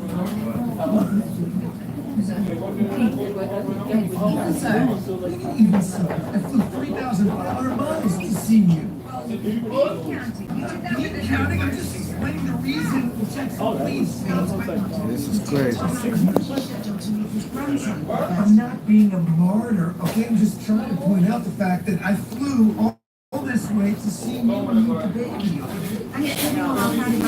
Because I had a heart attack, all right? You think I planned that? This thing be having lines I'm outside. not making a song and dance. Frankly, I didn't invite any of you in here, okay? That is exactly what I'm talking about. It's just such this inconvenience that you hate us all or something. You really cared about us. You want us to know our siblings. For example. What am I supposed to do? Checking like a motherfucker. Yeah, well, this is not a stop and Jackson. This is not a normal situation. Hey now you a beast, bro. Yo, you is a beast. Yo, I don't know how you know that, bro. I just about to say the same thing. I'm gonna say when I get back to the car, I'm gonna say the same thing. Yo, you be on point, yo. Yo, it's like you in my. Not me, it's whatever you ate. Yo, you ain't lying. Matter of fact, tomorrow I'm meeting with a friend. You don't want the peas? The peas? You don't want the peas? That's the No, that's nice.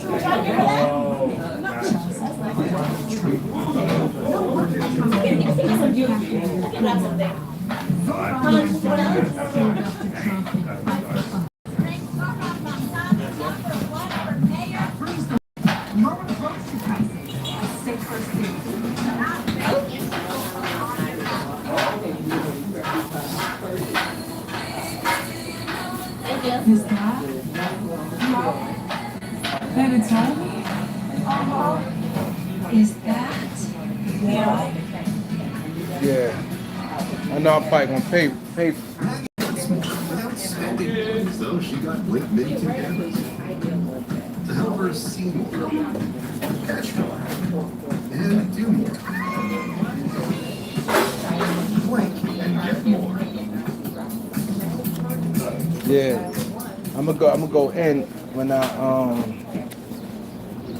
I get to the car. Can I get a shot? I'm gonna go in when I get to the car. I'm damn sure gonna go in.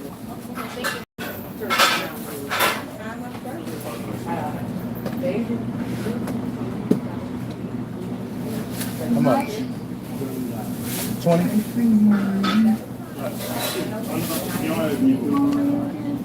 Yeah, salt and pepper.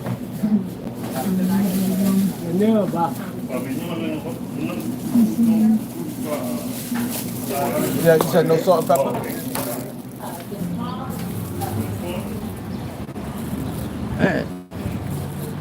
Yo, let me tell you, I'll be on point, bro. Yo, it's like, I don't even know if you heard homeboy, but I said the same thing. What killed me about the Jamaicans and them guys like that, man, I ain't gonna lie. If you Jamaican, don't take offense to it, but the truth is the truth. The truth is the truth. If you Jamaican, it is what it is, right? But I ain't gonna lie, it's like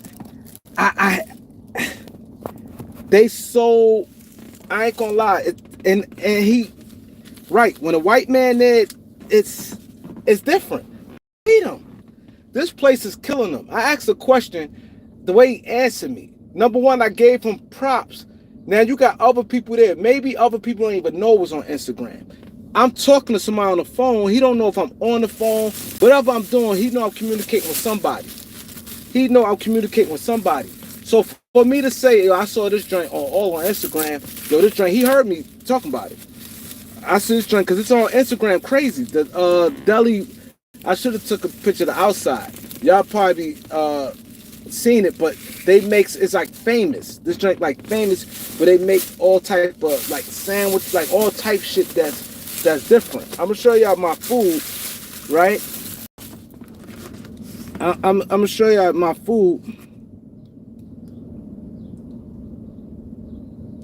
He said, notice knowledge and ring never in the same room. Yo, but I don't even know if he heard it. But he's like, yo, and he like read my mind. I said, I ain't gonna say nothing. Then dude making my food, and I'm trying to be in a good mood. But look at this food. But they do stuff like this, put this, like stuff like this, they be having like on sandwich, like I can't describe it, but I see it all on Instagram. Right? And it's like so popular. Right? But when somebody kind of like, obviously I don't know, I'm asking them like, what is they main dish? Because I don't know what the fuck, you know what I mean? I'm trying to figure out, like, I don't know what to get. I just said I'm going to try something different.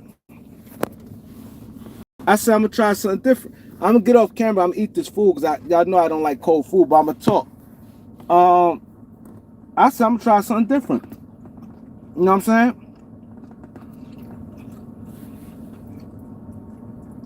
I ain't like his attitude. I ain't gonna lie, I ain't like his attitude.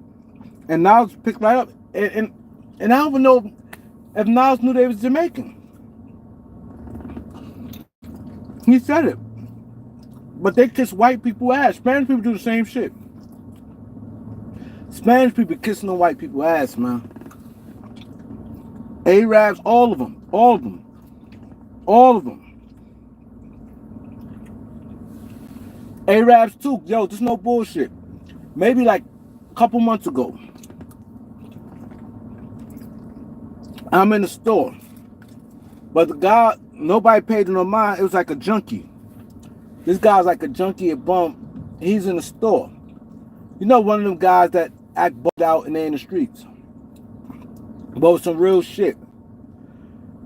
the Arab guy is a white guy online acting so nice and talking to him, right? The junkie guy was like, yo, y'all, not that we saw him act nasty to anybody black at that moment, but he said, yo, y'all be kissing their asses. When they come, y'all kiss they utmost. And everything he said, but people ignoring him because, you know, he was like a junkie, whatever that he was, on drugs, whatever he was.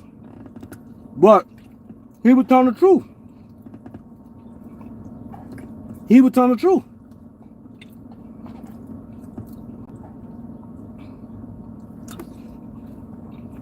But back to T-Mac, right?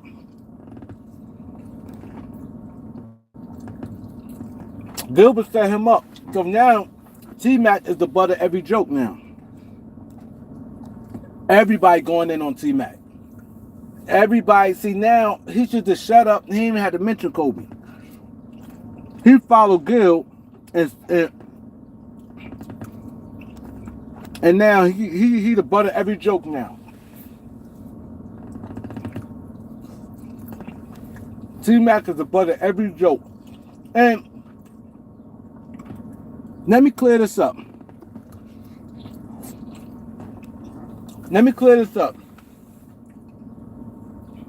People say, oh, people be defending Kobe. They ain't saying me, but I see people say that.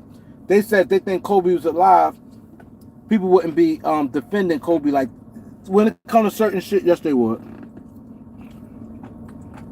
And something like that. One thing you hear everybody say how hard he worked. How his work ethic was. How he was straight up. Every player say, the one thing I can say about him, he's straight up. He don't bullshit you. He like you, every player said this. If he like you, he like you. If he don't fuck with you, you know you ain't fuck with him. He was straight up. Work ethic. So it had nothing to do with him dying or not. That's just what it is.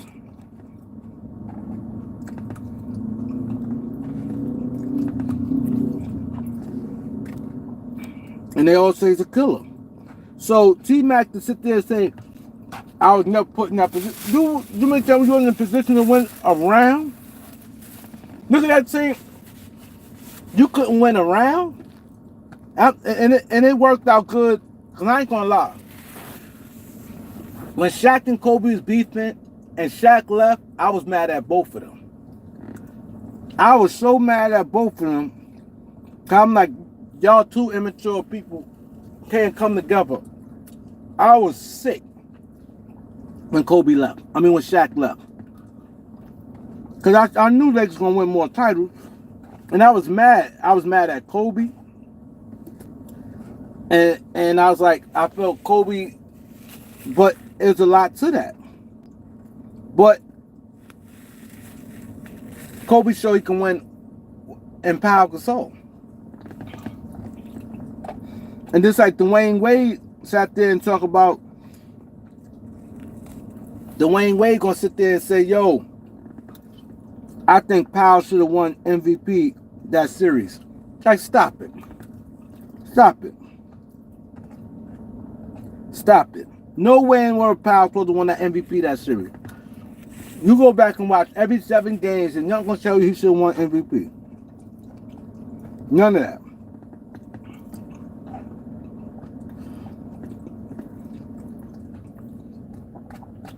Nothing gonna tell you he should have won MVP.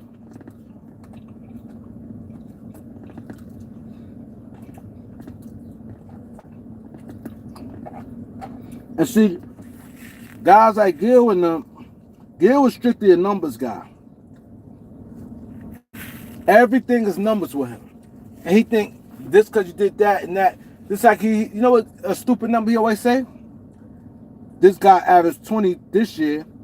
You know he's going to average 24 next year. It don't work like that with everybody. It don't work like that.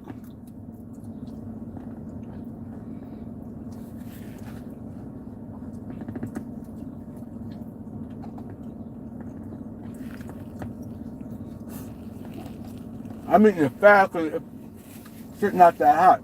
I don't like that when food not that hot.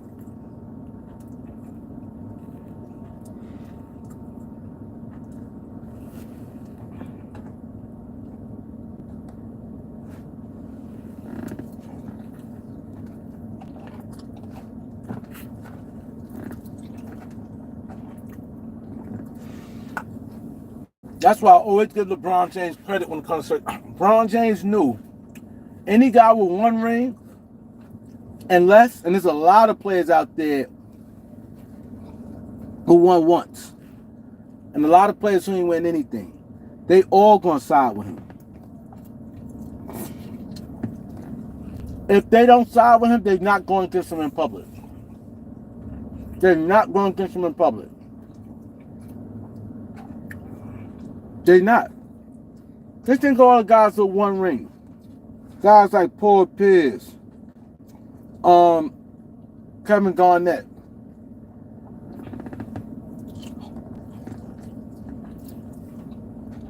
All them guys, Dirt.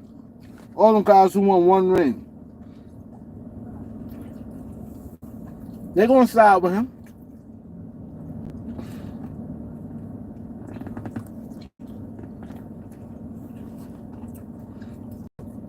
LeBron knew exactly what he was doing.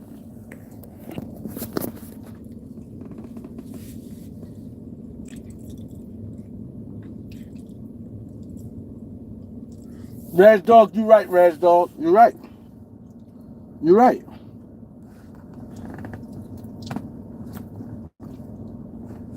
You're right.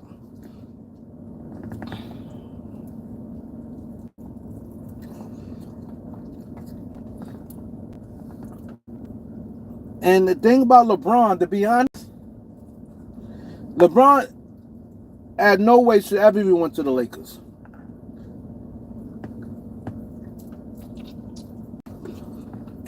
Lakers rich tradition and everything. LeBron should have never went there.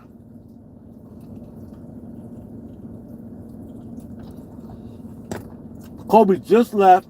And not just about Kobe Magic, just the history of the Lakers.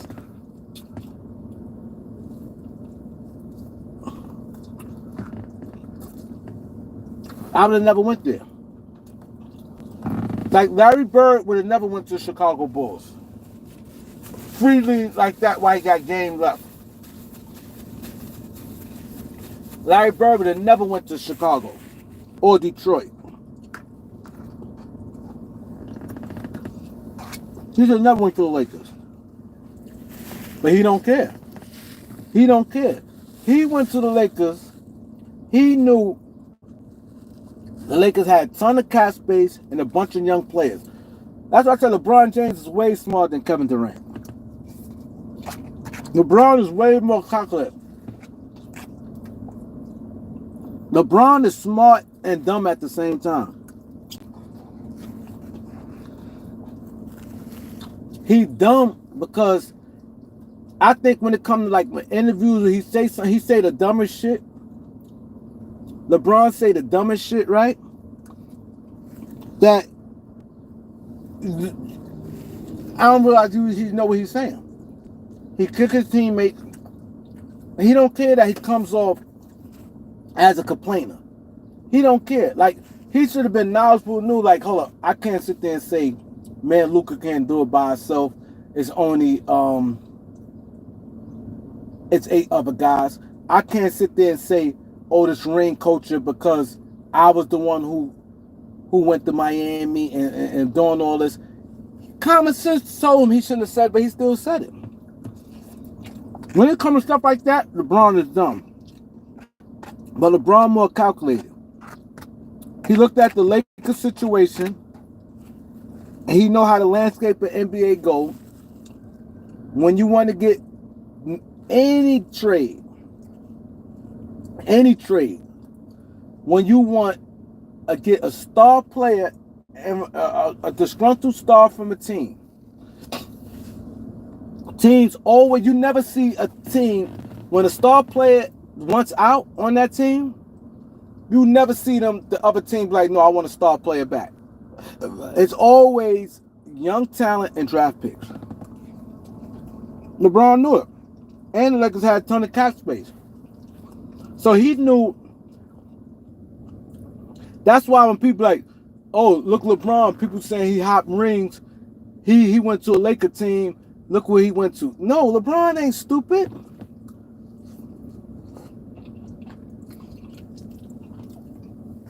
LeBron not stupid.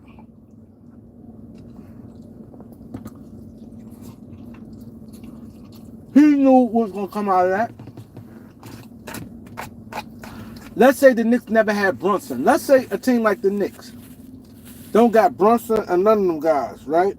Let's say Knicks got a bunch of young players that doing good. That's already high draft pick guys and young guys that's already averaging down there 20 points. Let's say the Knicks have a guy that averaged a number 2 pick that's averaging 18. Young guys who was picked and been named guys. Lonzo a big name. And his numbers wasn't crazy, but a lot of executives like the way Lonzo played the game. A lot of executives love the way Lonzo played the game. So you have a bunch of about 4 or 5 young guys that producing already, that you already can see it's good NBA players. Already good NBA players at their young age.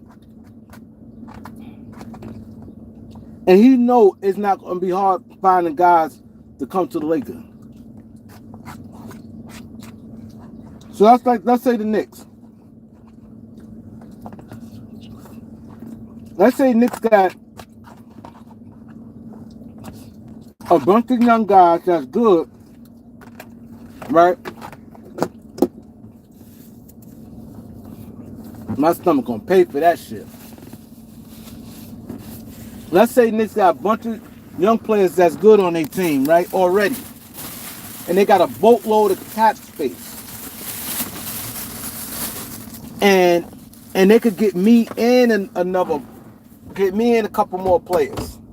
Knowing it's a place where it's gonna be easy to get people.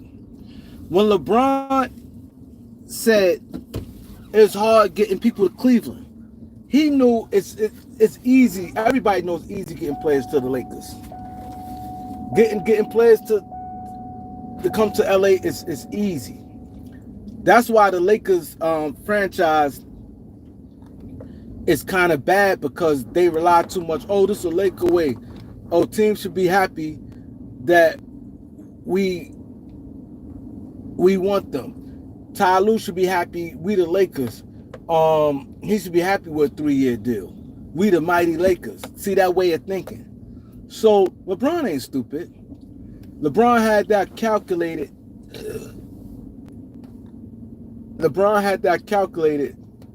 And knew right away they got young talent who they could pretty much get whoever they want. And he already knew we're going to have Anthony Davis force his way out. The fix was in. He going to force, listen, we're going to go here.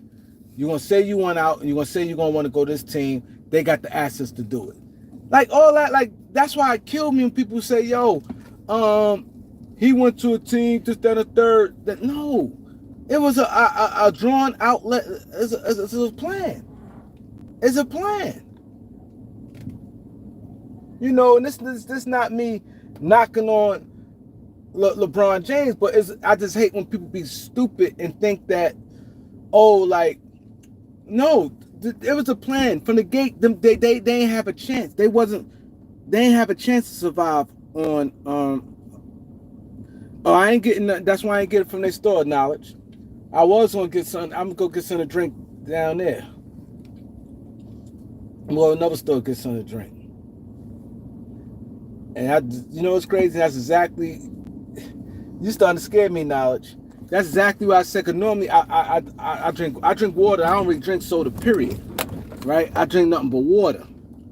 But I think because that shit y'all seen when I ate. I showed y'all what I ate. I said, nah, I think I'm gonna need ginger ale, then I'm gonna drink water afterwards. It's like some stuff, like that stuff there you need, because I already know it may have my stomach a little, maybe achy.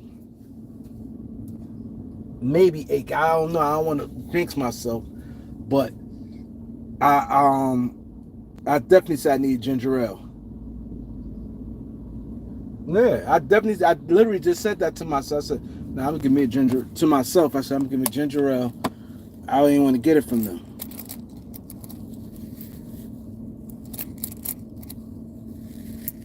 Because what I ate. Now, if I ain't eat that, I'd have just got water. So some stuff you have to know what to get ginger ale, what to get water.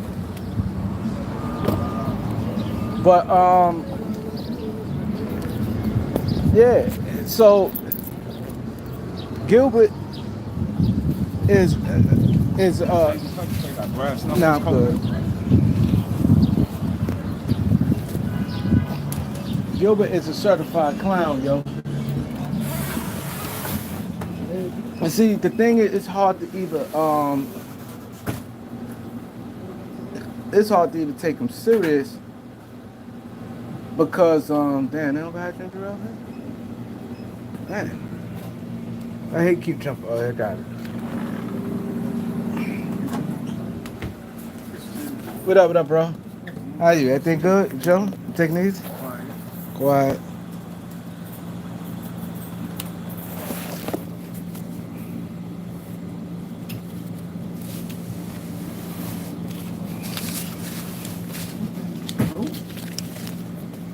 Cup of coffee?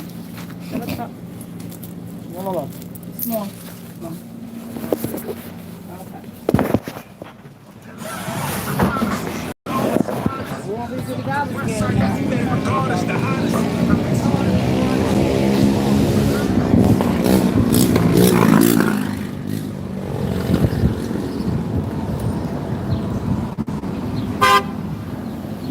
What up, bro?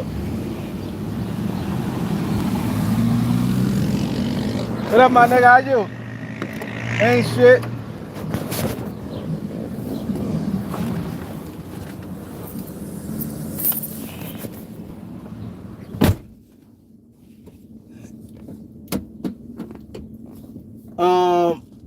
I really like Canada Dry ginger ale, but they got this one. They have Canada. I just got the last one.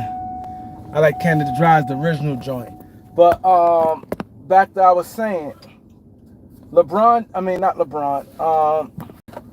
Gil. See the thing, Gil say he jokes a lot and acts stupid, but my thing is it hurts because when you got clowns like T-Mac to say something like that. T-Mac is feeling the wrath. T-Mac should have been quiet and does not say nothing. I never had a chance. How you never had a chance? You got a roster. Like, they sit there. Somebody who never made the NBA roster before, who never been. Let's say a player never made the NBA, or you ain't never been in the game. Let's say a bench player, right? Let's say a guy that an undrafted player. Let's say an undrafted player, right? Didn't get drafted, and he bust guys' ass and practice. Busting ass, never got off the bench, keep getting cut. Then he sit there and say, I never got a chance. How you never got a chance? That sounds stupid. And then he try to sit there and say, Shaq been in the league. Then, if I would have played with Shaq, like the another thing that killed me, if I would have played with Shaq, y'all act like Shaq had 10 rings. Shaq played like 18 years in the NBA, only got 4 rings. So don't make it like Shaq is a guarantee you play with him, you're going to win a championship. That's the shit that get me mad. Oh shit, you put me with Shaq too, I would have won too. No, that's not true. He won 3 with Kobe, then he won after that with Dwayne Wade and had a good team. But don't make it like, that's like, the only way you say something like that, let's say if Shaq had like 8 rings in his career. Let's say he played with this franchise, they win 3 rings. Play with that franchise, he got them 3. Play with another. Let's say his example was if he went to 3 to 4 different franchises and he won everywhere he went. Then it's like it hold a little more weight.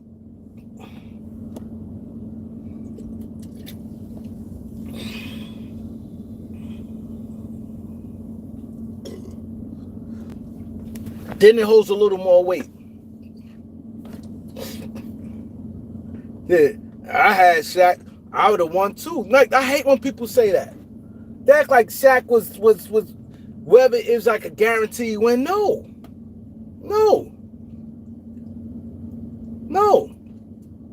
People looked at Kobe Bryant as a Scottie Pippen. Yo, Gilbert, he say, then he's a dead serious, but the thing to get me mad, Jason Williams never said nothing. See, he's a former player. Tracy Mcgrady ain't say nothing because it benefited him. That's why I lost a lot of respect for Tracy Mcgrady. Because how can you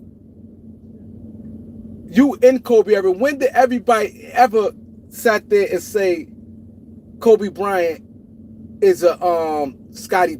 They compared him. Never looked at him as Scottie Pippen. Never. And then for him to sit there and say nobody never remember the second fiddle is wrong. It's out of pocket him saying that. That's why I lost a lot of respect for Stephen A. Smith. He yelled and screamed all the other time. And see that the video did cut off. It did cut off. The one I seen when Stephen A. said, "You right, but I'm going to tell you something." It's nothing he said was right. Not one thing Gilbert said was right for him to sit there and say you're right. Right? And Tracy McGrady out of pocket. Stephen A. out of pocket. And Jason Williams out of pocket. The minute he sat there and said nobody don't know the second fiddle, that don't, like, he tried to diminish the second best player. And you know why that's fucked up that he said that? And these players said that? Because Scottie Pippen gets his props. Of course, he's Michael here and he's down here, but people give Scottie Pippen props. Michael Jordan said, "I would have won the rings without Scottie Pippen." Every time Gilbert and them try to make an argument for LeBron James, they bring up Scottie Pippen. Scottie Pippen gets his props for being number 2. For 2 of those titles Steph won, people glorify Steph Curry. 2 of those titles, he was the number 2 option with Kevin Durant. People still say nobody ever talked about and put asterisks around them titles. They give Steph his props.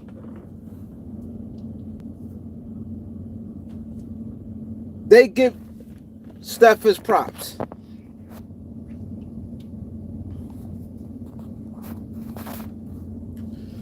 You'll never hear nobody say, I only count 2 of those rings Steph got. And to be honest, that one Iguodala one, Steph had to win. Steph, to be honest, ain't played good in the finals until the one against Boston. That kind of got his monkey off his back. He ain't even performed well. The first one, when they played Cleveland, he didn't do all that. When they played Cleveland. The 2 against what's his name? Kevin Durant dominated the next 2. And then he played good against Boston. That one against Boston, he did his thing. What happened when they played Toronto in the finals? Steph, like, you know what I'm saying? He couldn't even will them to get a win there. So he'll never say nothing negative about Steph. But to sit there and say nobody think as the number 2, you'll sit there and count all 4 of them times. You wouldn't say about no Kyrie Irving.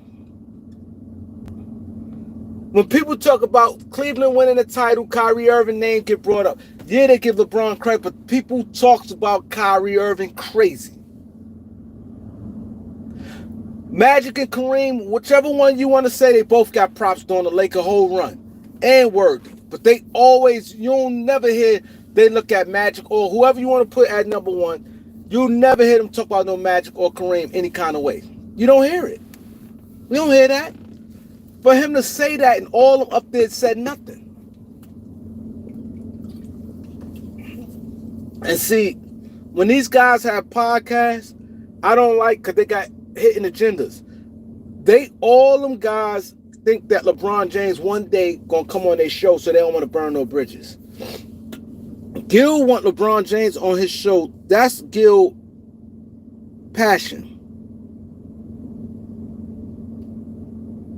Yeah, you never hear that Magic Johnson, Kareem. Even the first one, Kareem was Kareem.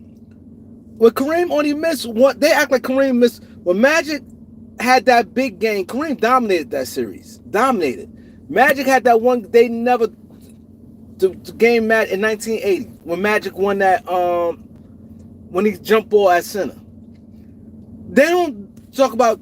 They remember Magic as that. So Gilbert sitting there saying, "Oh, the second guy on team don't mean nothing." Like for him to be an NBA player, like it and then you try to defend LeBron and say, "Nah, I get what he." Then the sad part when he tried to talk for LeBron, he said, "No, what he meant was maybe what he was trying to say was like you always like it's so sad because you competed against LeBron more than you competed against Kobe because you and LeBron knocked you off the playoffs a few times, like a few times. You don't even have it in your mindset like some get back. Like you just a coward. You wasn't no leader. I will love. Now he jump on all these other dudes' lives. Jump on this live, Gil. Jump on this live. He won't be able to out-talk me and make me think, oh, you right. And I wouldn't be kissing his ass because he comes on. Like I noticed people when he comes on people podcast, they'll kiss his ass. I'm not saying I won't be disrespectful to him. Like if he was to come on here, I wouldn't be like, I wouldn't talk crazy. Like maybe stuff I'm saying now, I wouldn't do that because that's just not cool. I'm saying it now because I'm just saying it now. But I would have I'll go straight at him. You know what I'm saying? I always like to be clear on things. Because this is like, if he was to come on and I don't want to like, oh, you switched up, I wouldn't be like, you stupid and you're a clown. I wouldn't do that to him. I wouldn't call nobody out their name. So, if I'm saying this now, not just Gil with anybody. If I'm feeling the way, like even LeBron, like I talk crazy, I don't say I talk crazy, but I say talk strong about LeBron, talk strong about Rich Paul, and I don't fuck with Rich Paul and stuff like that. And if they was to come on my platform or something, I would never go at them like that. This is out of respect because that's just not me. But I was going to say what I had to say. How I feel about Rich Paul, I would just be straight up and say how I feel about him. What I feel about LeBron James, I would say. I wouldn't be like, oh yeah, you right. I'd be like, yo, you jump on teams. I would say how it is, but I won't be on no, you a clown and call nobody out their names. I wouldn't do that to Gil. I wouldn't do that to nobody. Because that I could communicate and say what I have to say better. But I won't be tucking my tail and be like, yeah, true, you right on something I don't believe in.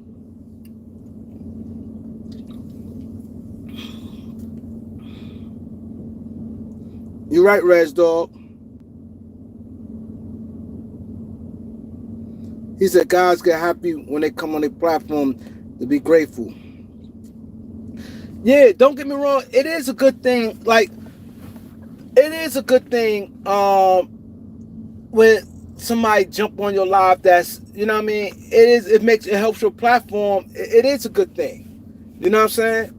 But I'm not going to feel the way I feel and just change it. Like for instance, he couldn't come up here and have the stuff he said. He wouldn't have me like how T-Mac and them and Jason Williams and Stephen A. with something totally off. I'm sitting there, yeah, but and trying to be in agreement with him. Even if he to say something like to give me props. Let's say if he say something like this. Yo, your show is better than everybody. And your show got compared to Stephen A. Smith's show. And let's say he kind of give me props, right? And like how he did Tracy Mcgrady. but something that you know is wrong and you still don't like. There's no way he sit there and talk about a Robin, because when they defended LeBron James, they sit there and say he don't have nobody. See, this is why I don't like what Gilbert's saying. Because if you go back, oh, he ain't go to Cleveland. Oh, yeah, he had to leave Cleveland. Cleveland ain't have nobody. He ain't have nobody. So you may tell me the first time in Cleveland. So let's say if he had a big dog with him the first time, that's just, oh man, it bothers me. It bothers me because these guys contradict themselves all the time. These guys contradict themselves all the time. Because you defend, yo, he ain't have nobody. He ain't playing nobody. Oh, this person. Oh, Anthony Davis. He called Anthony Davis Bambi legs. That shit is funny as a motherfucker. I ain't gonna lie. When he called them Bambi legs, I was on the floor. It is funny, but you can't sit there and say, one hand, a person that have nobody, then when they get somebody, they not worth nothing. Like, it's sad because you an NBA player, you wouldn't want nobody, and it's sad because Jason Williams is an NBA player, and T-Mac, when you Yao Ming, so you may tell me if y'all won a championship and you play on Yao Ming, you would have let him sit there knowing Yao Ming. You sat there just said you would have had a ring with Shaq. So basically, you arguing against yourself. T-Mac arguing against himself. Because you basically saying, well, if I was in Kobe's situation, I'd have won too. But you got the same man up here sitting there saying, well, you would have been a sidekick. So now you dropping 30 and all the stuff there, but you got somebody saying if you would have been with Shaq, you'd have been a sidekick. And you not remembered. You not remembered. Nobody ever talk about you. You means nothing. Gilbert basically saying number 2 means nothing. It's all about number 1. No, it's not. No, it's not. And every number 2 is not the same. That's another thing. Every number 2 is not the same. Michael Jordan was dropping 30. Scottie Pippen was getting 18. Shaq getting 30. Kobe getting 30. So it's a big difference. Shaq and Kobe both going back to back. Kobe was killing. Shaq had the advantage in the finals. He didn't play. Kobe had to play against. Shaq had way more easier ride than Kobe. But he's getting 30. Kobe getting 30. Every second is not the same. Scottie Pippen getting 17, 16 points. Jordan 35 and 40. Look a minute in box score, see Jordan 45, Scottie Pippen 18, Scottie Pippen 20. You can't compare the two. You had a lot of games Kobe led in scoring, a lot of games Shaq led in scoring.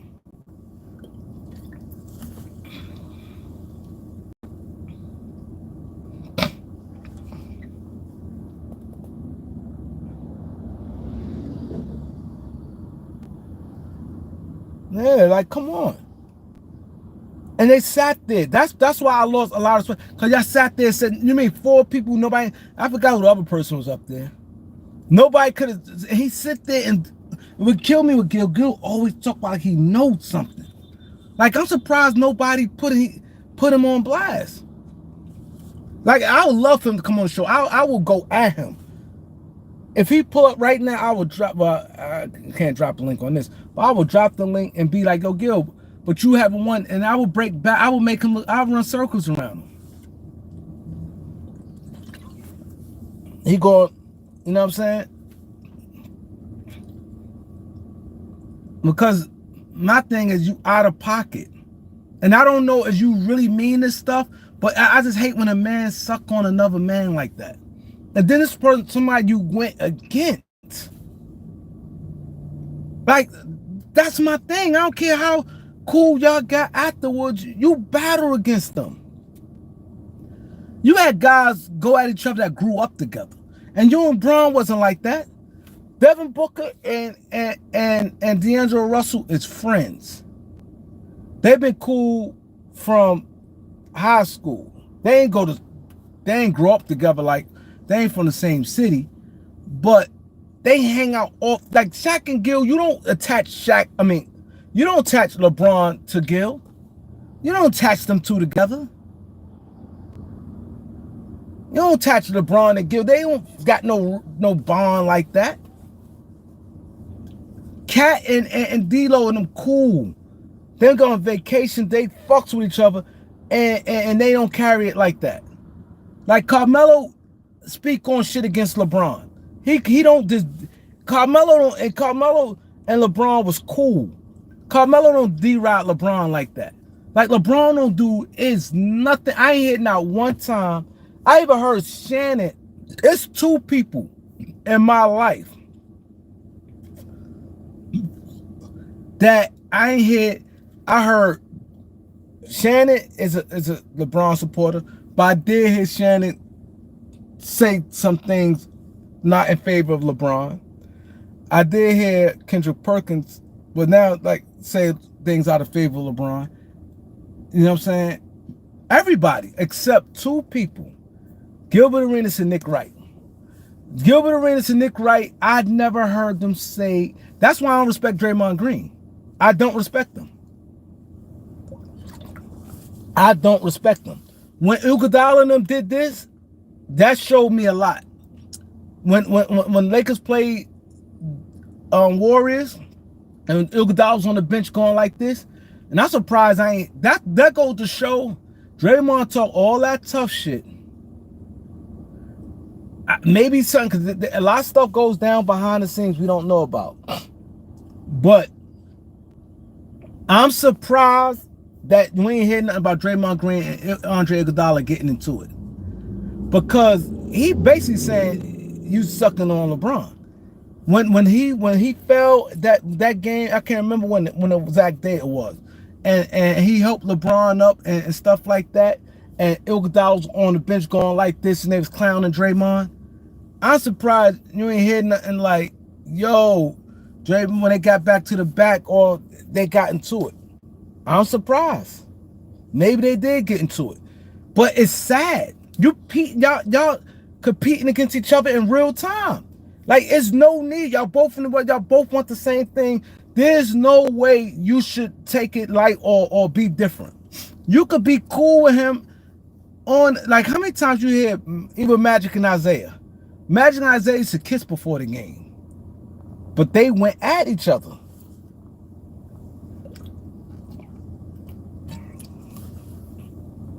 They went at each other.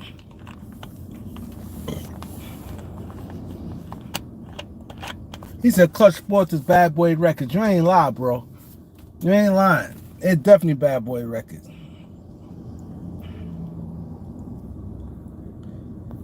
And it's sad because when you compete against, like, if I'm a Wizard, if I'm guys like Deshaun Stevens, I will lose a lot of respect. When you want something, you want to go in a team cup, like for instance, how they said Ewing and Reggie Miller and never could get past Michael Jordan. Michael Jordan stopped all them guys from winning the title, right? That's like DeMar DeRozan. Like DeMar DeRozan, they lost to Cleveland a lot, like about at least 3 times. Toronto lost to Cleveland at least 3 times, right? You battle, you fighting tooth and nails to get past this team. Toronto felt they got past Cleveland, they went to the finals. This is how they feel. How can you sit there and I can't get that. He's supposed to be an op for life. Yeah, you could give him credit and you could say how you feel. You could tell the truth about him. I don't have an issue with that. But I couldn't be deriding him like he deride LeBron. Like LeBron don't do no. I had never seen Gil. I ain't hear him. I didn't. Maybe he said it when I was listening. I ain't never hear him say anything. And I'm not saying that a person had to say something against somebody, but in this case right here, to sit there and try to say, oh yeah, the rings and this, that, and you try to make a point, and your point is off. Your point is off. Because for one, you lying, because I didn't never heard nobody, and I'm older than Gilbert Arenas. So when you older than somebody, and you talk about something that's years ago, I'm definitely more in trenches of what was going on then. Because if you put me back at let's say the beginning of Kobe, my basketball, let's say 96 when Kobe came in the league. Gilbert Arenas at 96, he was Gilbert born 82, I think. Right? So he's what, 14. Right? I was 24 years old. Right? So a 24-year-old, a basketball fanatic, and a 14-year-old, my understanding and clear and knowing what I'm on detail, I'm more going to be engaged in a lot of this the age difference alone on social issues that goes like outside of just the game coming on. The reading the newspaper different. I'm going to be a little more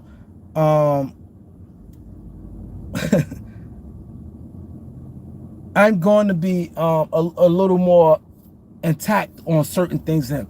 I never ever heard nobody even put him in a cat. Then the part that made it worse, he said this after Kobe won the 3 rings. When people was saying this, when Kobe won 3 rings, that's why I said they lie right in your face. Like and they sat there, Jason Williams and Stephen A. older than me.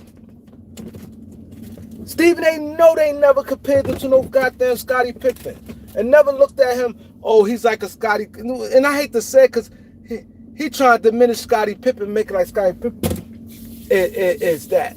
But Scottie Pippen is a different type of player. Scottie Pippen wasn't no. Look what people say about Kobe. Scottie Pippen always was looked at as being soft. Oh, I'm an NBA player. Not soft, but kind of on the soft side. You see when Oakley smacked him, Scottie Pippen always had like a bitchy attitude. You see he didn't want to get in the game 1. He always had like a suckerish, bitchy attitude, like where he was never looked at as, he's a go-getter. He always, even Phil Jackson had to coddle him. He always like had a little weirdness to him. Always.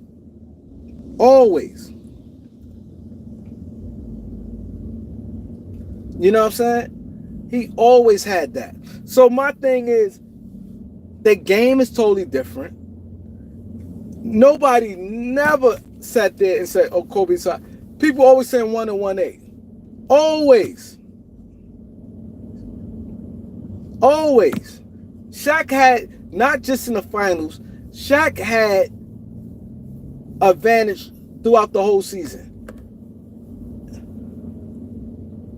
I could throw a list of guys that Kobe had to look at the guys. Let Kobe tell stories. What real challenge Shaq had? This thing, Jung was already old when he got like older. What person neck to neck that he had to really go against, like coming into a league together? Think about it. And it's not nothing against Shaq. Shaq is a beast. But think about it. Olajuwon is 10 years older than Shaq, right? Ewing is 10 years older than Shaq, right? David Robinson, like 8 years probably older than Shaq, right? Those are like the top 3 centers. These guys already was, I think Olajuwon, they definitely like in their 30s by the time when Shaq came in the league. Probably like 30. There's at least like 30 when he came in the league. Not saying downhill, but and then by the time give Shaq a couple years, they on their way out. The guys wasn't lasting that long. Guys was getting burnt out at 12 years in the NBA. It's not like now. That's why I said that you could tell the difference in the game. Back then, guys played harder. Guys played harder back then. It was much more physical, and then the medicine and things is just different, and then the style of play is different. At the 12 years, you considered to tell in your career. Right now, you got a lot of guys with 12 years. You be like, huh? Like the Giannis had 12 years. Nobody ever look at Giannis. Giannis had 12 years, and you're like, oh, damn. Julius Randle and them like these niggas 30. Julius Randle been 11 years, same shit. Like them guys ain't even, you ain't even look at them like Olajuwon and them. Once they hit like 12, they was like they was like on the back end. They was not the same player. Isaiah Thomas, Magic, all them guys they was like crafty veterans. Cause one, they stayed in school longer. So let's say they was like 22, 23 when they came out. 12 years, now that's putting them like at 34, 35 years old. Them guys already like old, like crafty veterans at 12 years. Now 12 years is nothing. You got guys like Marcus Smart, a B in them. You're like, damn, 12 years?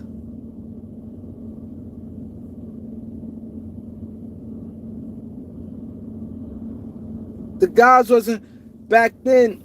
Once they reach that time when they get like 31, 32, if they last a little longer, they was not the same. They wasn't like right now. Let's say Giannis, right? Let's say a player coming in the league right now, right? Let's say a Cooper Flag. He going against Giannis, for instance. It's like Giannis a vet, but it's like kind of like Giannis in his prime. So it's like Cooper Flag, like now you playing him, he much older than you, but he kind of like in his prime. Back then, them guys like Ewing and them, Shaq, Ewing in 90, after 94, Ewing was done. After that, Shaq came to the league 92. Ewing, after that 94 finals, he was like a different player. Ewing was a different player after that. So what I'm saying is, yeah, when Shaq was a rookie, but he caught them guys. Now they like kind of was on upper scale. Those guys played against each other. Think about it. What other player in Shaq era? Shaq group of centers. Alonzo Mourning, what, 6'9", 6'10"?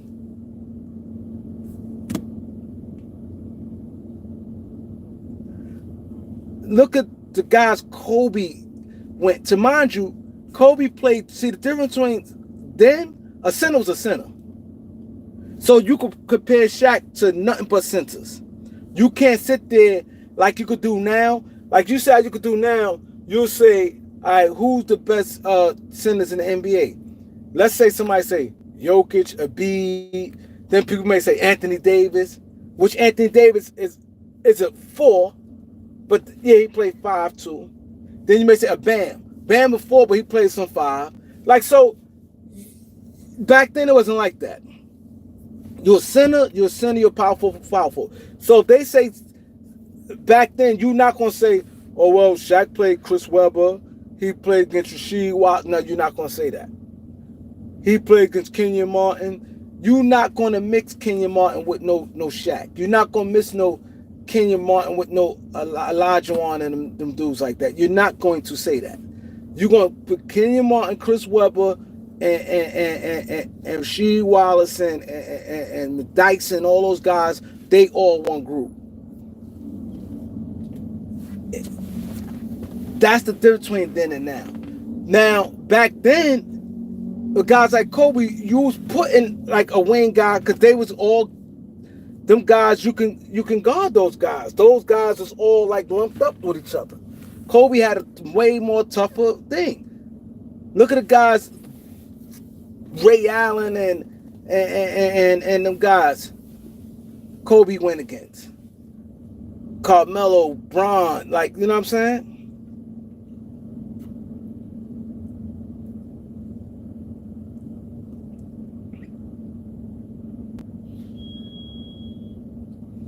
You're right. Even dudes in shape played 13. Look at all them guys. You had exceptional guys. Some guys was like, kept playing like Karl Malone and John Stockton. But for the most part, a lot of them guys ain't played in the league long. Worthy. Look at Worthy. Worthy played like 13 years. Yeah, some guys came, but they really watched this was hanging. The guys who did long time, they just watched this hanging around. There was no starters. The guys you may see back then playing 18 years, if you did see a guy, they was watched like 5, they just kept them around. They just was standing around because of whatever reason. But there was no impact players like that. And you can see that, look at their production at their age. That's why they sit there and say, look at this person and look at LeBron at that age. It's a big difference. Look at Kevin Durant. Dudes wasn't that. You look at, let's say Kevin Durant is top 5 in the NBA. Look at a top 5 person in the NBA and put them at age 37.